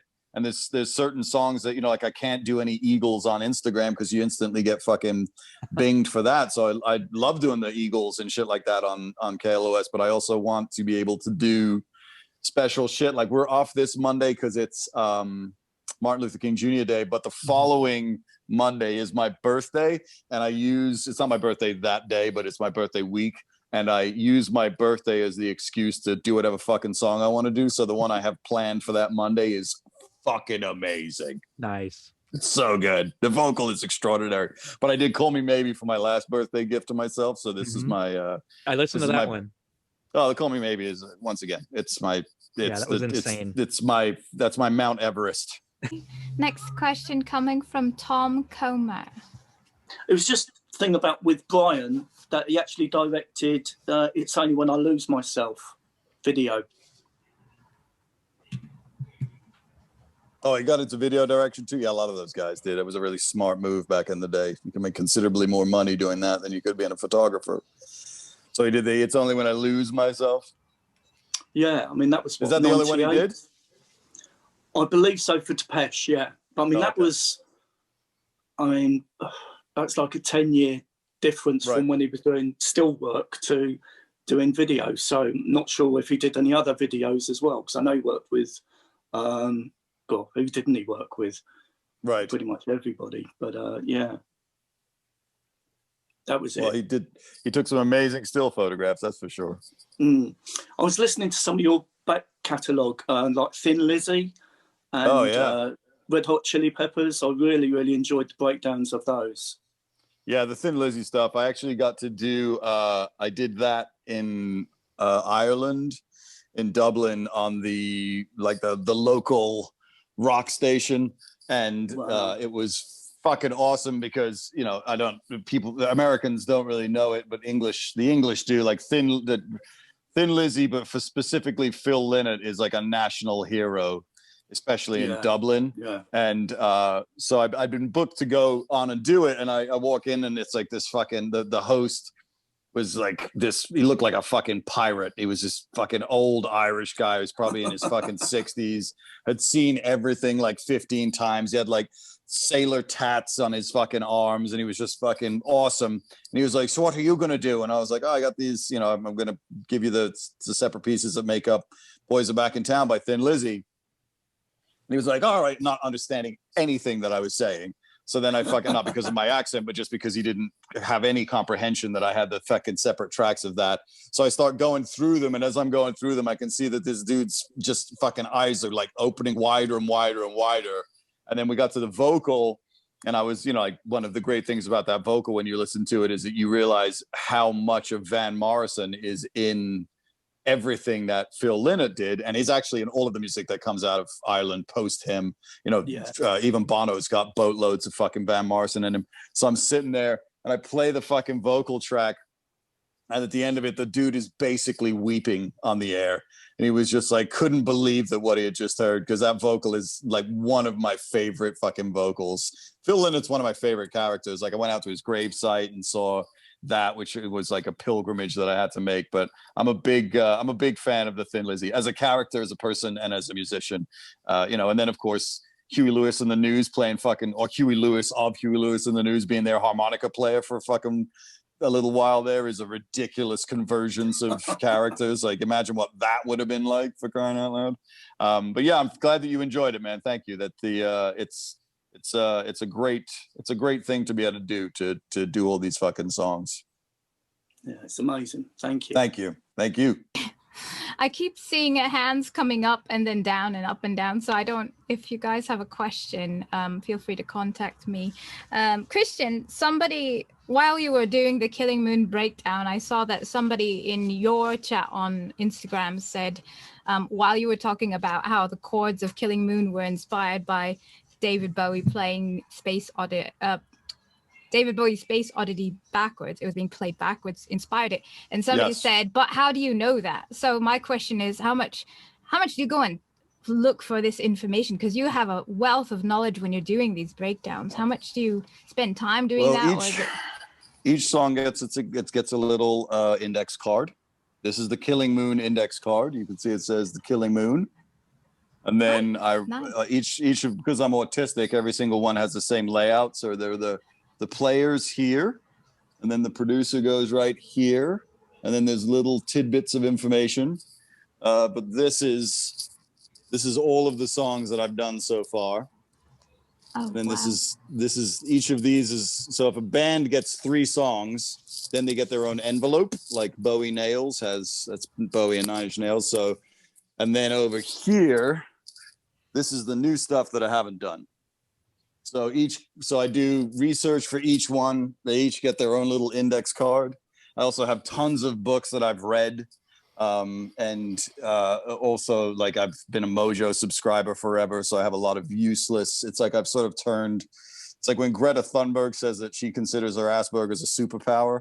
I kind of consider my Asperger's a bit of a superpower when it comes to this, because my useless retention of, like, I don't remember when my dad's birthday is.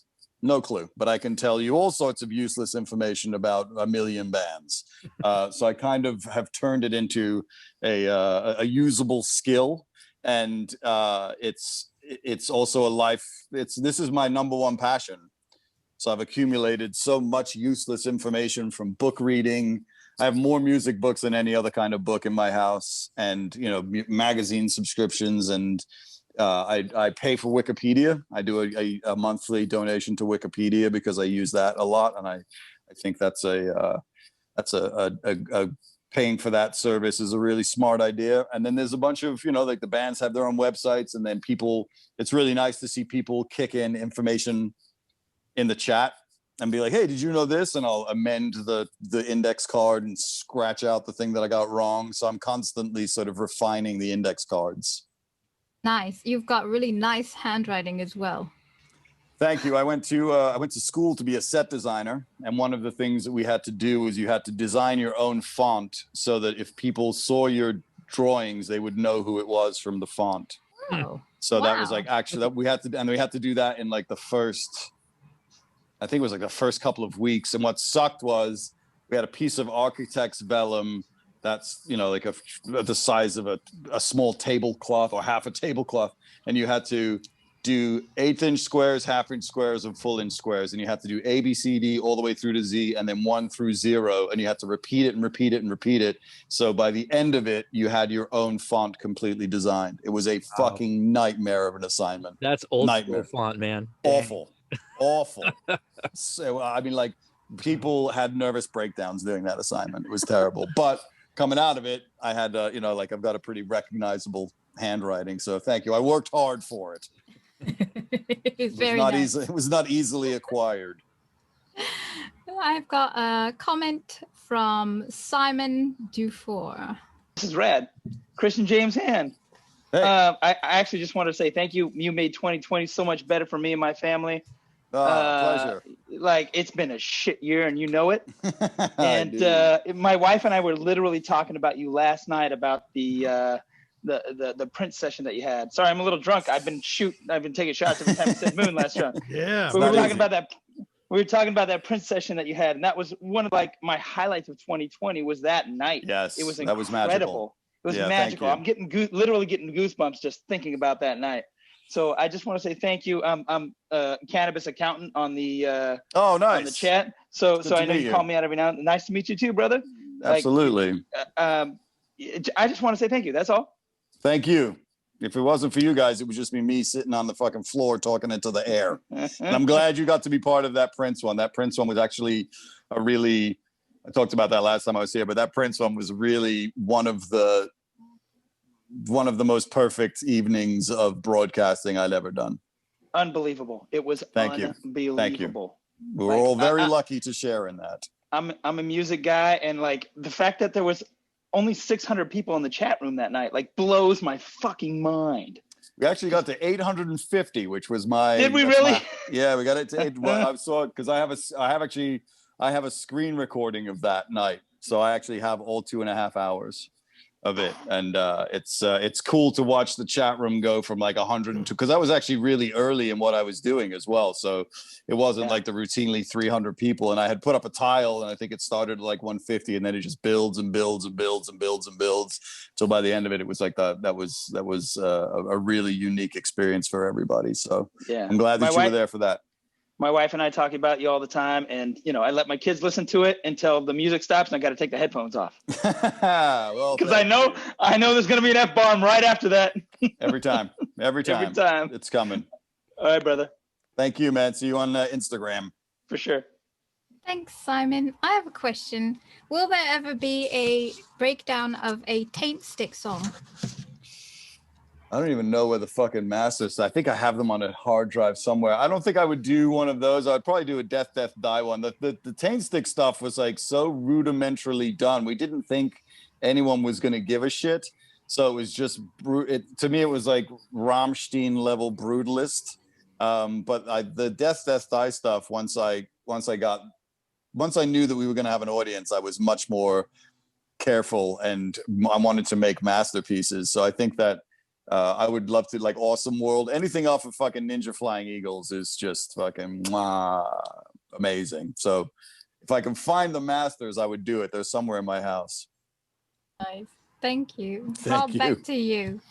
So yeah, several of us finally listened to the Call Me Maybe, or watched the Call Me Maybe, and at my prodding. Well, for sure, and absolutely. I mean, I didn't hate the song. I don't know that I necessarily love the song anymore, but I loved what you did presenting it, and absolutely like takes it to a different level and respect for sure. I don't think you'll find it on my playlist anytime soon. But I mean, that's the thing that I tell people. I'm like, I'm not here to convince people that every song I do is something that they should be listening to. But my goal is that everyone should understand that just because a genre is not something you're interested in doesn't mean that genre deserves any less respect than any other genre. And that to me is there's shitty music in every genre. There are lazy people in every genre. There are lazy people who make death metal, and there are people who fucking work really hard to make amazing death metal.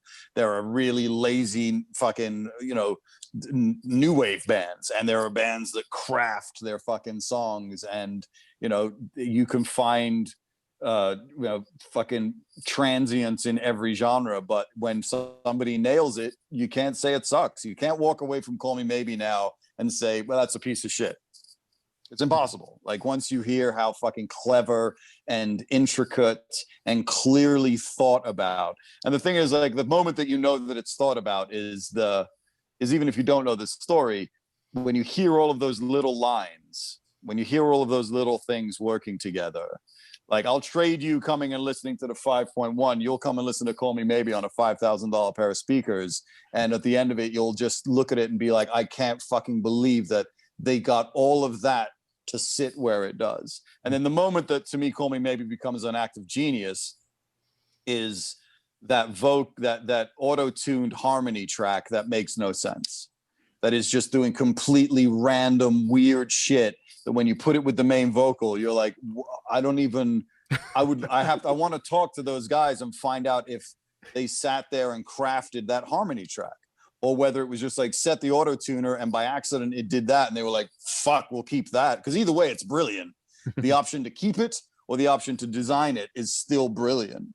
So, and the way that thing, I mean, those bass drums, I could imagine them taking 2 days on those bass drums or 3 days on those bass drums. Because what those bass drums do to fucking cones that you can see is unbelievable. I mean, the cone fucking moves out and goes right back again.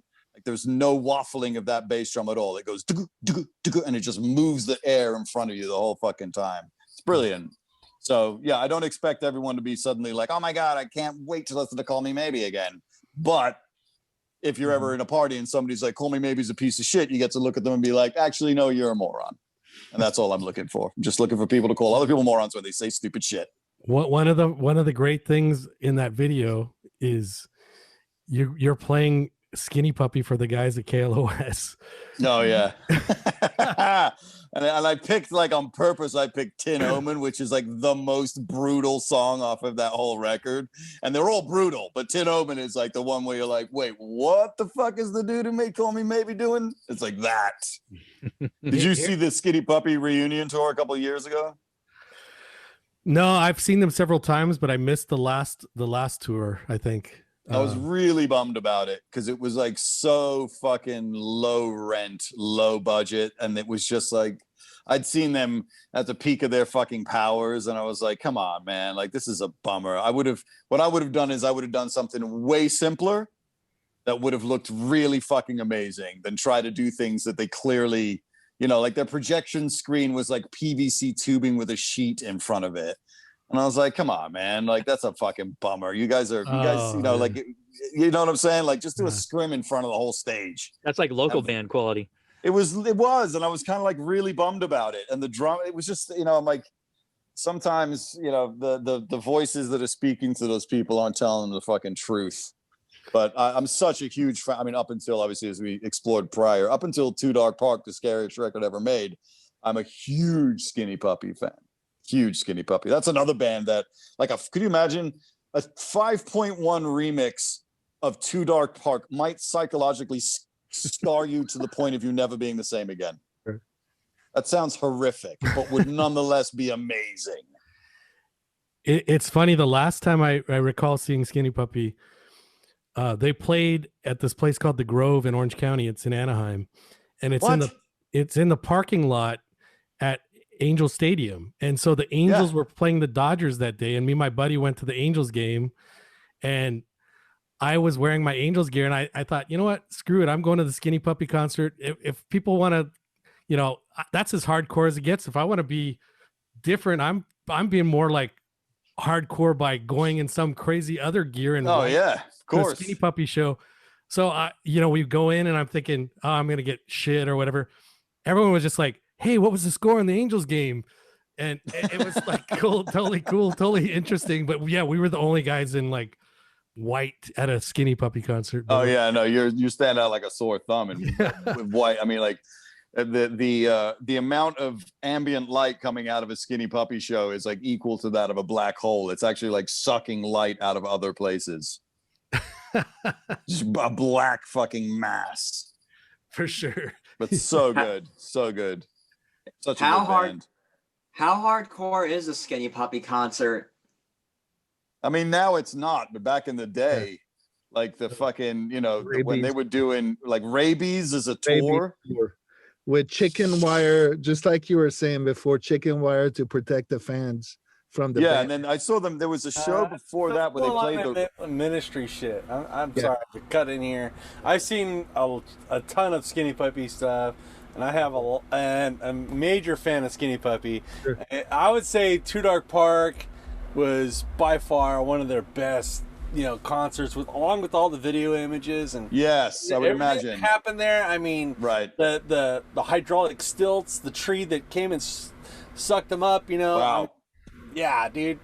Like, yeah, no, I think because that was also like the height of their budget, right? Because that's when they were at the peak of their fucking powers. I mean, they played the Ritz. At the Palladium, right? Was that the Palladium? I don't know. In New York, they played the Ritz for most of the stuff, and then there was one when so the Rabies tour was the one where I think they had drums full of either fake meat or real meat that they were throwing into the fucking crowd, covered in fucking fake blood or whatever, like that whole gnarly shit. But I didn't obviously go to see the Two Dark Park tour, but I heard that was like, you know, I mean, it's like Nails before Nails is Nails, right? I mean, you just sort of like they're writing a bunch of they're writing a bunch of code for other people to stand on the shoulders of. Yes. So but the Ministry show with the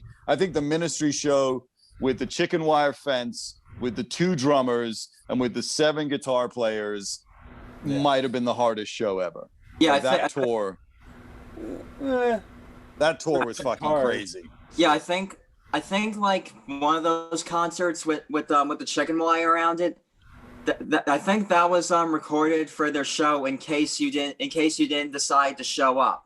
Yep, in case you didn't feel like showing up, which I think is the best live record ever made.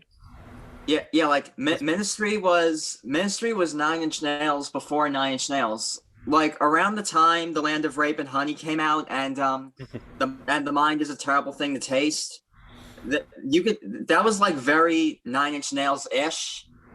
You know, like before 9 Inch Nails, there was Ministry. Well, there's if you haven't read the Skinny Puppy. So have you read the Alan Jorgensen book?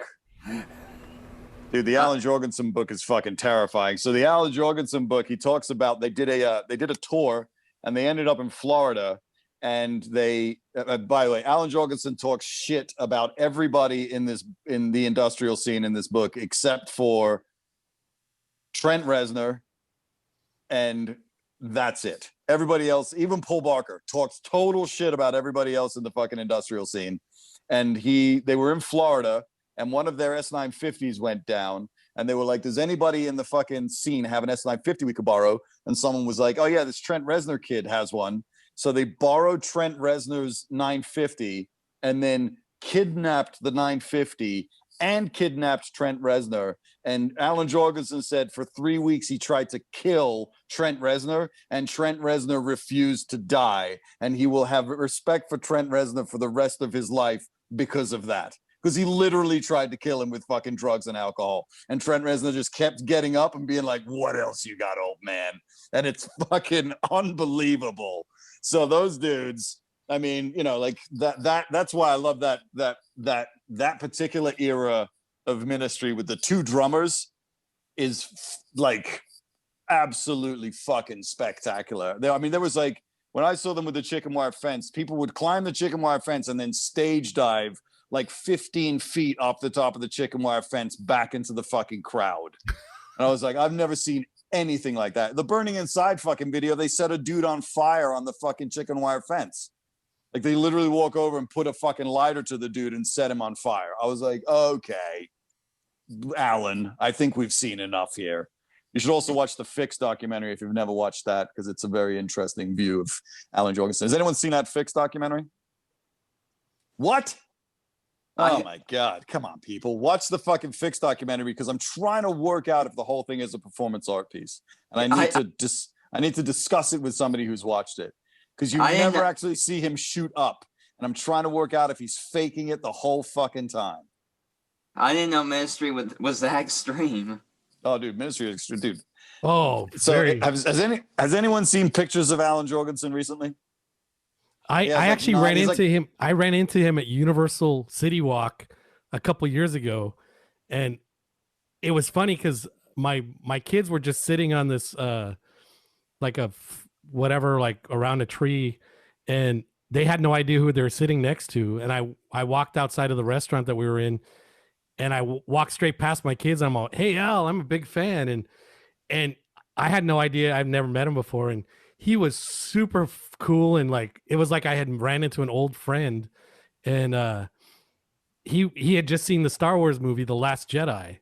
And wow. So we were actually having a conversation about Star Wars, which of all the things I'm going to talk about Al Jorgensen with, that was the last thing I expected.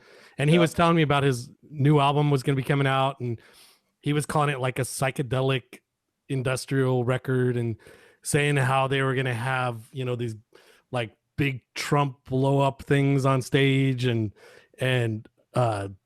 like drones and all kinds of crazy stuff. And so he's like, yeah, you got to check this out. And the only problem, like my daughter wasn't feeling well that day, and that's the only reason I had to leave. Otherwise I would have been hanging out with, probably still sitting with him. Yeah. Well, you know how he's got like all of the piercings all over his fucking face? Yeah. Like everything is pierced.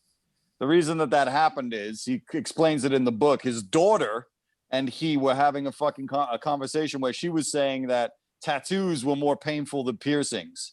So he has a tattoo shop when he lived in Texas, and he was like, let's go to the tattoo shop, and I'm going to get piercings until your tattoo is done, and then we'll compare pain levels. So he went there and just had the dude keep fucking piercing him until his daughter's tattoo was done. And at the end of it, she was like, you're right, Dad, getting a fucking tattoo is way more painful than getting fucking piercings done. And that's how he ended up with his eyebrows pierced, 15 in his fucking nose, his cheeks pierced, and the whole thing was literally a bet with his daughter That's how Wow. ridiculous Alan Jorgensen is as a human being.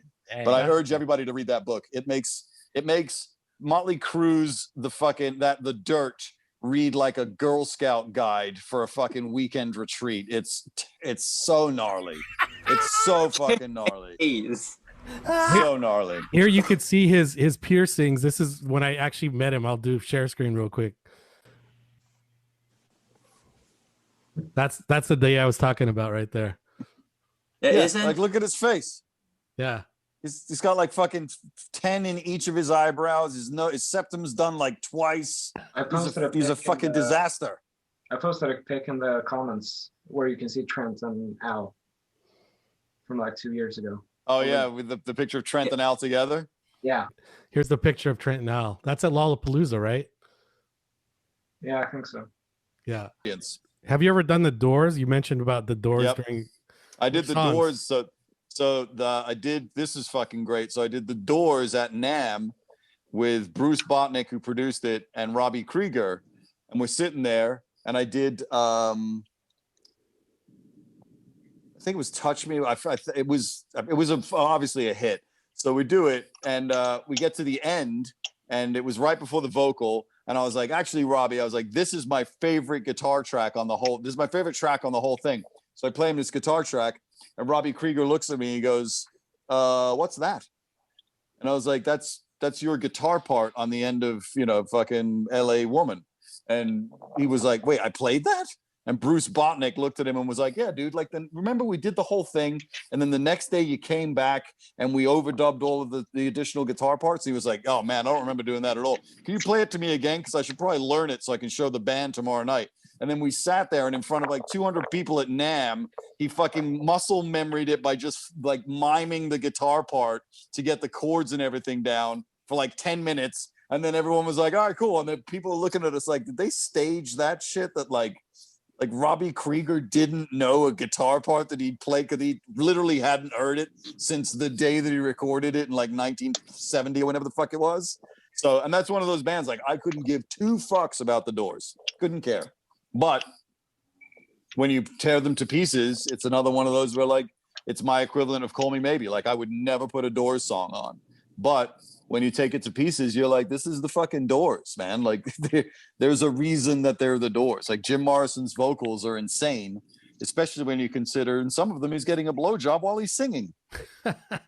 It's funny because I love the Doors, and I think you said Moon way too many times because I was actually at NAMM and I recorded it. I was front row center when you did that with Robbie.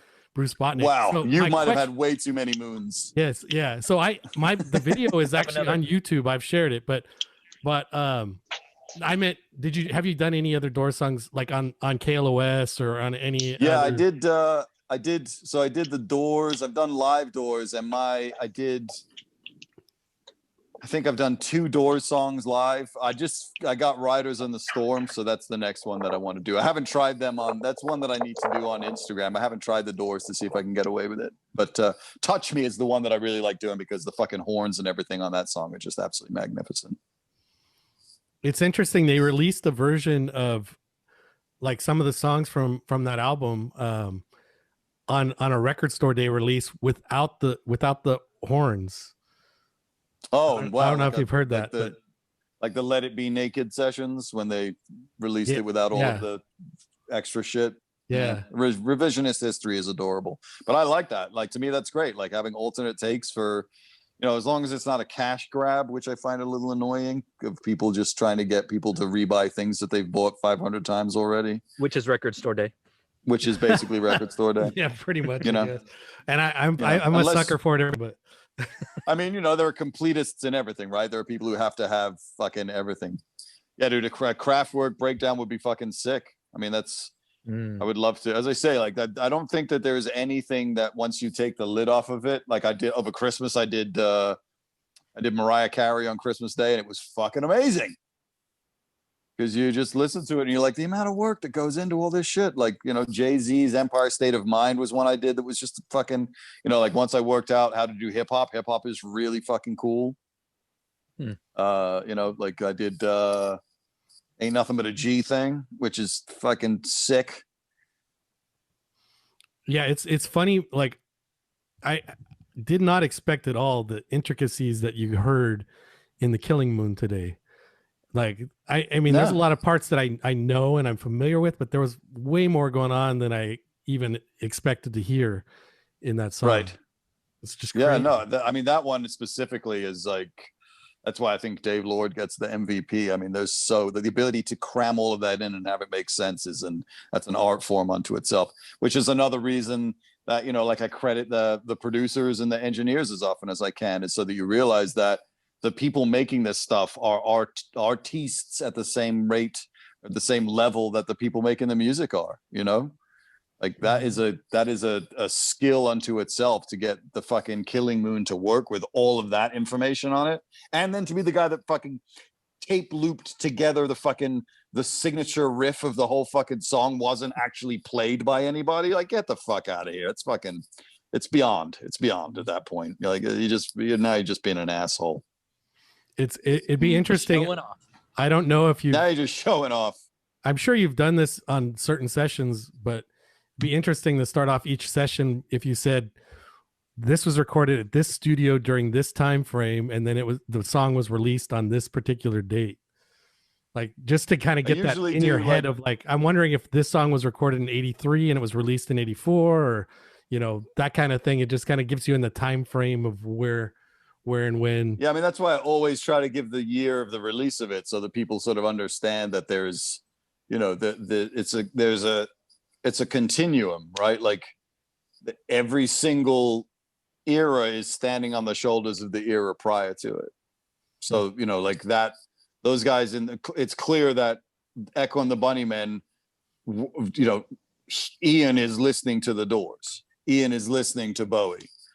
Because then when you hear it on its own, you're like, wow, it's 1984, and this is hearkening back to, I mean, I did Space Oddity the other day, and what is that, like 72? 12 years later?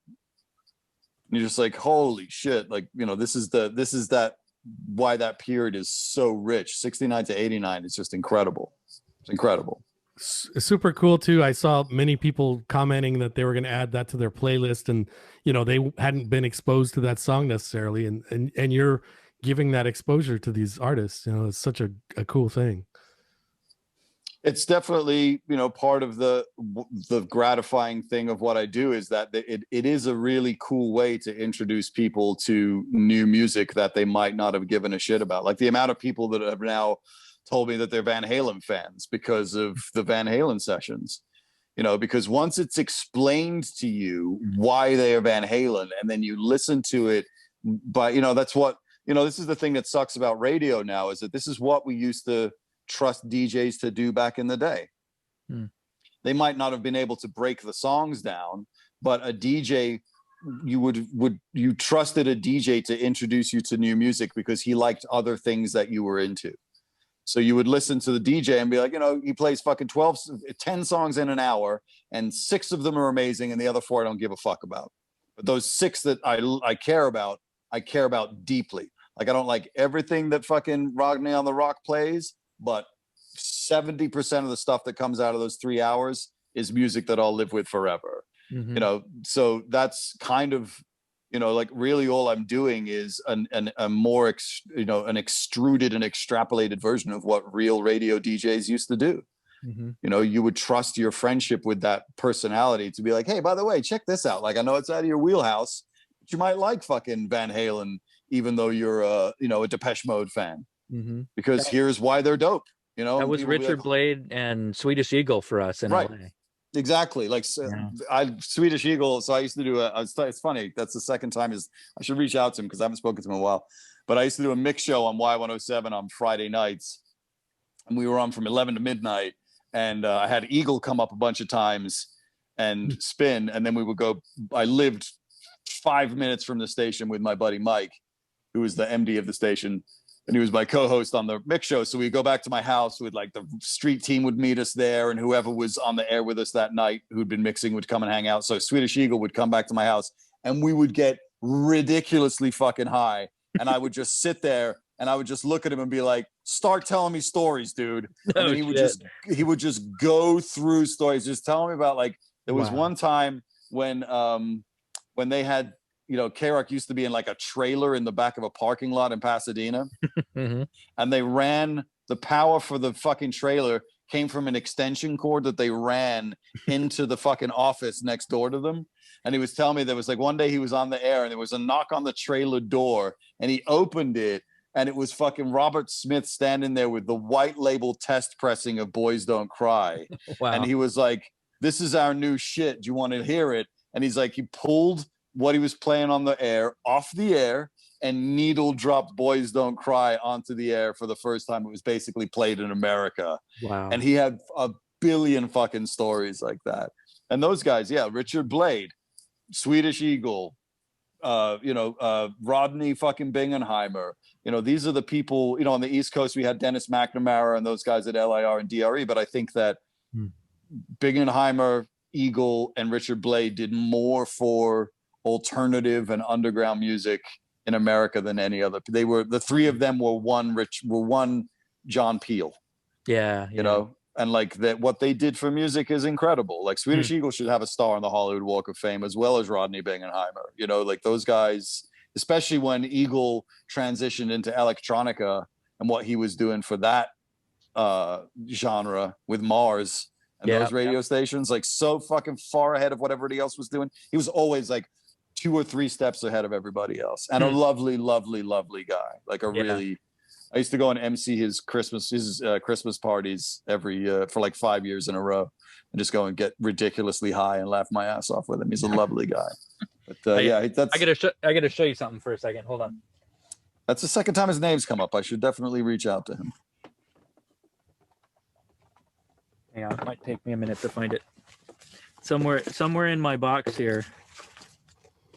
If you do talk to him, we'd love to have him join you on a drinking show. Hell yeah. Oh yeah, no, he's got so many fucking stories. It's ludicrous. Oh yeah, nice. Wow, that is a fucking classic. Yeah. Jesus. That's got to be like the first couple of years. Yeah, probably the first one. Yeah. Yeah, that's ancient. I got one of those, Mike. You have one too? Oh yeah, somewhere tucked in a box. Yep. But yeah, I remember that station. So good. I mean, like, think about when he was doing that station. Yeah. I mean, that was the joke that we always had. I'm like, the reason that, the reason Swedish Eagle's not a millionaire is because he was always the first dude in the room. And then by the time everyone else caught on, he was bored and moving on to the next thing, but like everybody else got to fucking make boatloads of cash off of his, when I worked at this internet portal in Web 1.0, and we would have these routinely have these fucking meetings where the CEO would talk about how we were fucking pioneering. And one of the guys who worked with me ran Surf Dog Records. And he looked at me one day and he was like, under his breath, he said, yeah, man, well, there's a fucking fine line between being a pioneer and being the Donner Party. And I was like, wow, that is so fucking true, dude. There is a fucking fine line between being the fucking pioneer and the Donner Party. I'm like, that's so fucking good. Yep. And then came 2001. Yeah. And then the web. Yeah.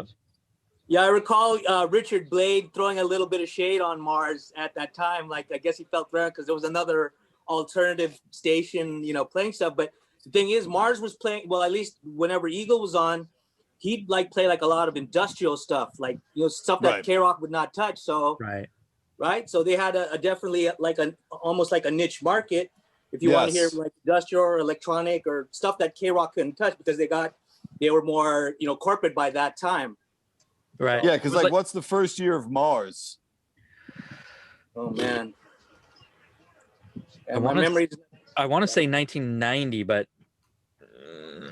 it's got to be around then. Yeah, it's not 1990. It's within a couple of years. So yeah, I mean, at that point, K-Rock is so concreted in grunge and guitar rock, and they're so not interested in really legitimately breaking new shit. The only person who's breaking new shit is Rodney. 91. So yeah, I mean, the only person who's breaking new shit is fucking Rodney. And Swedish Eagle is never a dude who's going to play what everyone else is playing. He was always pushing and going into the next shit. And his Mars, when I came here in 97, Mars was already like house music 24 hours a day and fucking dance music. And I was like, holy shit, like this guy doesn't give a fuck. Like this doesn't matter. Like he doesn't care about market share or all that stuff. He's just all about playing fucking music that nobody else is playing. Mm-hmm. You know, and like unfortunately in radio specifically, those are the dudes who get fucked. Like you know, like you got to chase the audience, and I hate chasing the audience. Yeah. You know, because the audience honestly generally are stupid. Right. Generally, you know, like the audience as a mass are not, you know, I go with the theory of like, you have to tell, you know, what is that? Like, was it Henry Ford who was like, people, you got to tell the general public what they want or something. I'm fucking that up awfully, but it was like, basically like the general public doesn't know what they want until you tell them, you know? Right. And I always felt that way about radio. Yeah. You know, like play people cool shit, but couch it and put it in a way that makes it comfortable for them, and they'll stick around. Right. You always got to have that grassroots though that discovers the new stuff, and then, you know, then it quote unquote crosses over. Yep. But I mean, when I was on the sound, I was trying to work. I was like, how the fuck do you get new music onto a classic rock radio station? I was like, how do you do that? So what I worked out was, you do a fucking show, and I called it, it's so stupid, I called it If You Like That, and then I would play a Led Zeppelin song, and then I would play the Kings of Leon, or I would play, you know, I would play the Lido Shuffle, and then I would play the Arkells from Canada, and I would say, if you like that, you might like this, which is all music fans do with each other all the time. You're like, oh man, I really dig this band. Oh, you know what you might like? You might like this fucking Swedish thing that sounds a little bit like that are doing something. I'm like, I'm not a fucking genius. I'm just a fucking person who's like thinking, you know? And I was like, that's how you do it. And it ended up being a really popular show, and people loved it. And I didn't expect everyone to like every single song that I paired, but you know, I would guarantee that if people walked away with half of the show is bands that people were like, I want to check them out, then my job here is fucking done. Because that's the point of radio. Like, you're not going to like everything, but then also, you know, audience sucks and their loyalty is fucking shot to shit. You know, like when Y107 started, people thought that Y107 and K-Rock were owned by the same radio station. And we weren't. And people would button push between the two of us. I don't like that song. Let's see what K-Rock's playing. And it's like, well, that's how people lose their jobs. It's like you know, it's like support this thing in everything that it's doing the whole time. So radio is a fickle bitch. Yeah. So back to Eagle real quick. Rob, what would be cool to kind of tie this into the group, if we could actually get Eagle on, would be to if he still has some of his like old Depeche Mode mega mixes, and I remember him playing. I'm sure I have some on tape somewhere. Oh, and you know what? We could play him on Zoom, and it wouldn't bot it or anything. So he's got just about everything he's ever done is archived. Really? Wow, that would be so cool to hear those again. Yeah, he's such a, I mean, and his wife is lovely, and his daughter, like, it was really nice to be able to, you know, have, you know, it's like as a person who's such a music fan and such a fan of radio, when you have people who are pioneers and groundbreakers respecting what it is that you do, it's a massive compliment. You know, so to have that dude be like, you're doing cool shit, is like, oh wow, I guess I might actually be doing cool shit, because that guy's been doing the cool shit for way longer than anyone else has been doing the cool shit. In fact, the cool shit that we're doing now is because that guy did the cool shit. Exactly. Lovely chap. Well, I'll reach out to him. I haven't spoken to him in a couple of years. You know, it's like that just happens. But I will definitely I'll send him an email and see what he's doing. But I will guarantee he would love to come on here and have a chat with you all. That'd be awesome. And he's as I say, a lovely, and he might be high as fuck the whole time, which is always great. That's all good. A stone Swedish Eagle is amazing. Half the group is on the drinking chat. Yeah. Mwah. It's always Perfection. me. It's always Yeah, me. this is the guilty party for the most part. Well done. Nothing wrong with that. And Scary Larry, I think. Yeah. See? That's all you had to hear. His I'm love. gonna mute my mic again. Okay. Next question is from Esperanza. going back to the Killing Moon, I was curious, what is there a name for that technique that you said where you cut a piece and stick it with Scotch tape? That's basically what the old it's the old editing technique. So it's called splicing. So what you'd have to do is like you have to cut it and then put a piece of Scotch tape on the backside that doesn't run across the record head. So there's two sides of the tape. There's the record head, the playback side, and then there's a bit that doesn't get. So you put the tape on the back of that. So if you've ever, so there's a fucking crazy story in the Al Jorgensen book where he's talking about Stigmata. So the song Stigmata has all that fucking all that shit. Well, that was pre-sampler.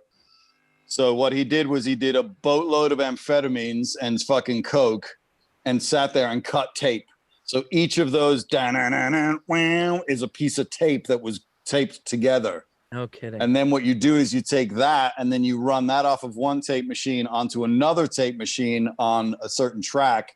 And there's a code that when you listen to it, it just goes fucking, and the code syncs up the machines so that they start. Yeah, it's a SMPTE code is what it's called. And it starts and finishes at the same point.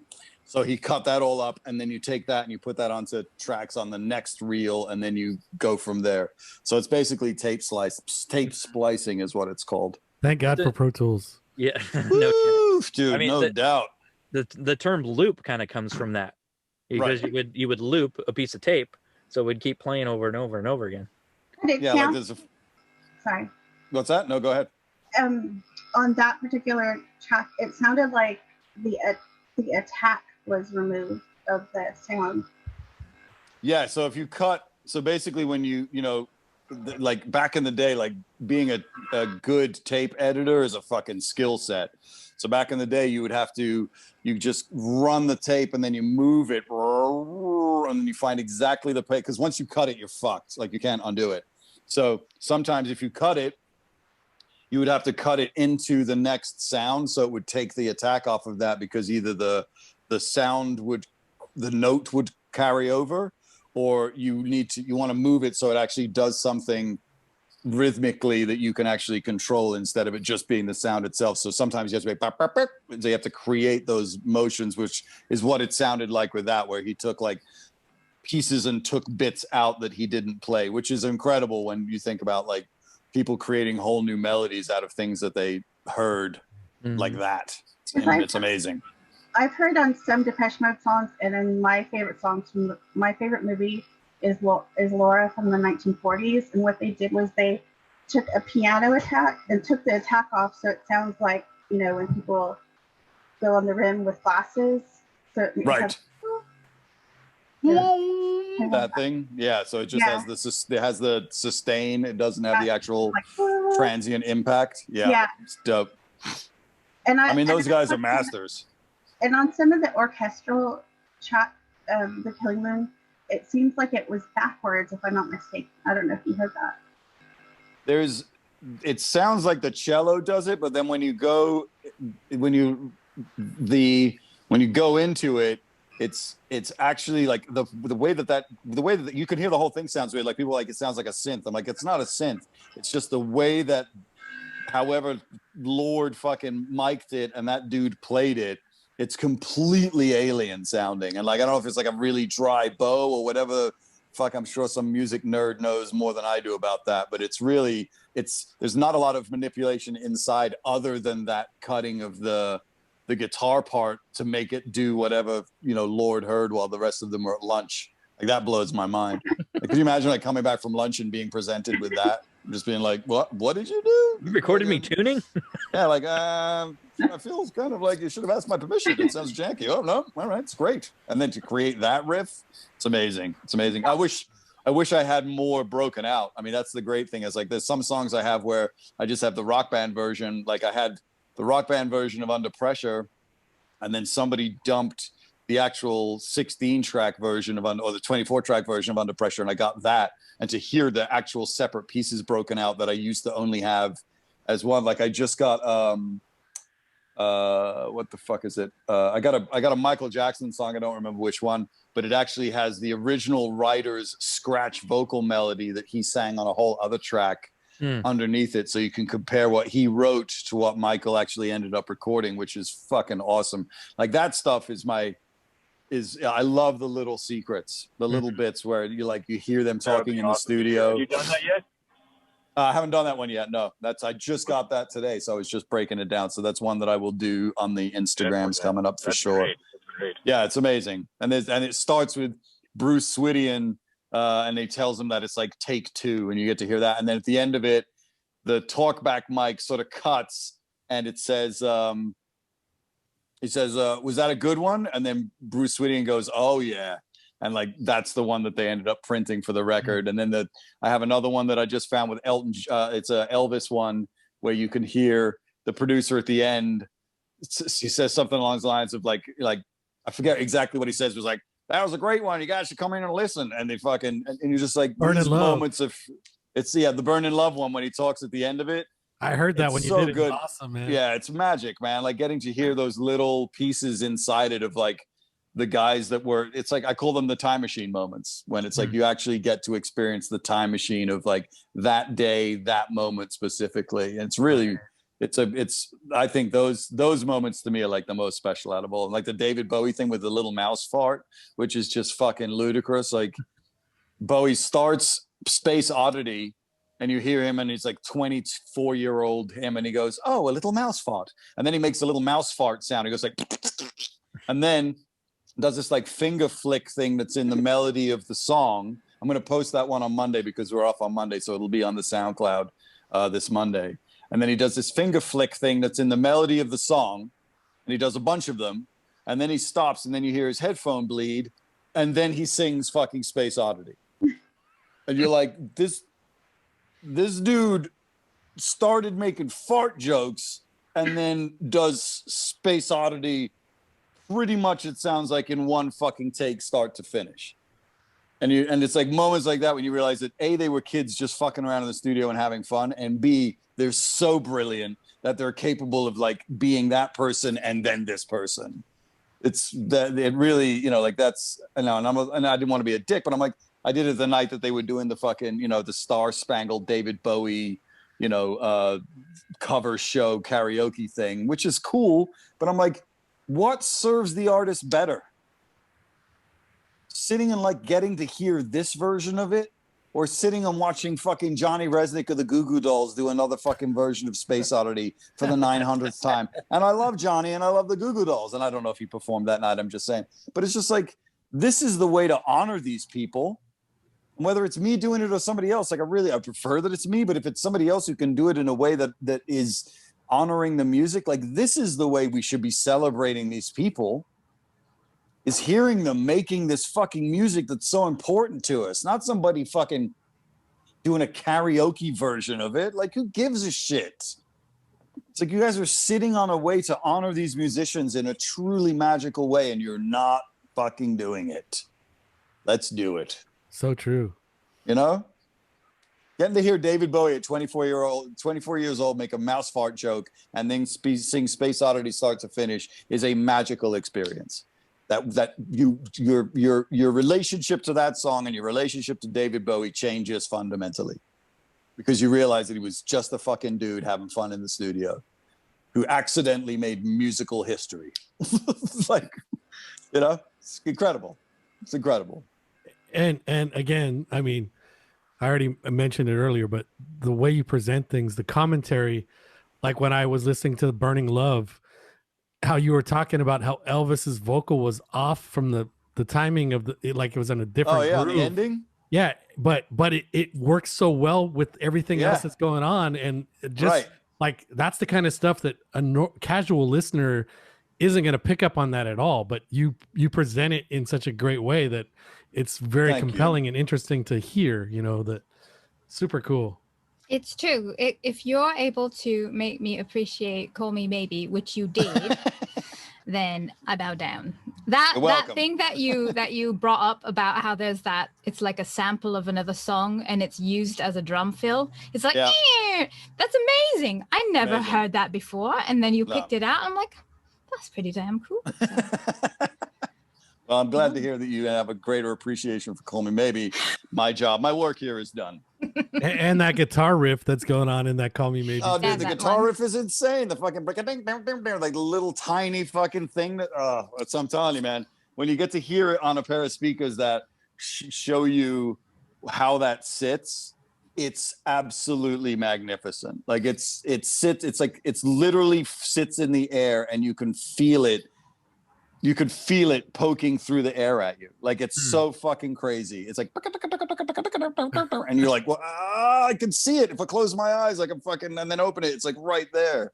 It's brilliant. It's a masterpiece.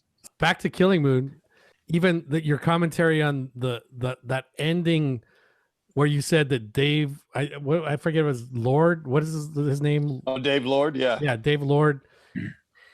Where he's together the tuning parts to make that whole like solo, like kind of ridiculous. It's crazy. Like, and crazy. You know, it sounds amazing with the whole concept of the song, but to hear it individually, it's so random. Like you said, it just doesn't even. Right. It doesn't even make sense. Right. It doesn't make sense at all. Like if a guitarist would never just like. No. It's just crazy, but it sounds so freaking amazing in the song. Yeah, that's like one of those where I would love to sit with Dave Lord and like ask him how he did that. Like, what was the process? Like, generally, to be honest with you, like, it's a better conversation to talk to the producers of these songs than it is to talk to the artists that have made them, because the artists that have made them have an ego investment in the song itself in a way that the producer doesn't, and they can sort of tell the stories without with nothing invested other than this happened, and this happened. So being able to talk to Dave about that process of like piecing together that guitar solo and like pointing when each take starts and what each bit was would be a fucking ridiculous experience. So cool.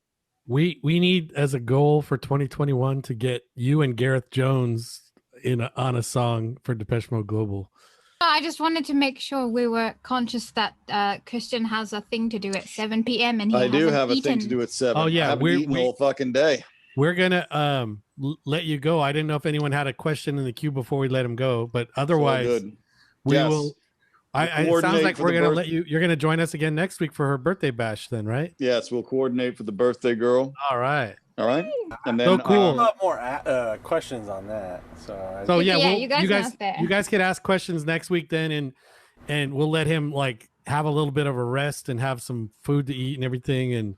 And thanks again so much for your time. You're welcome. We It's a absolutely pleasure. love it. You guys And are awesome. real quick, if you could say for everyone, again, it's not required, but if you would like to contribute, it's Brit Dick on Venmo. And what is Yep. your PayPal? The easiest thing to do is just go to the sessionwebsite.com, and then there's a PayPal link right at the top there. It says donate.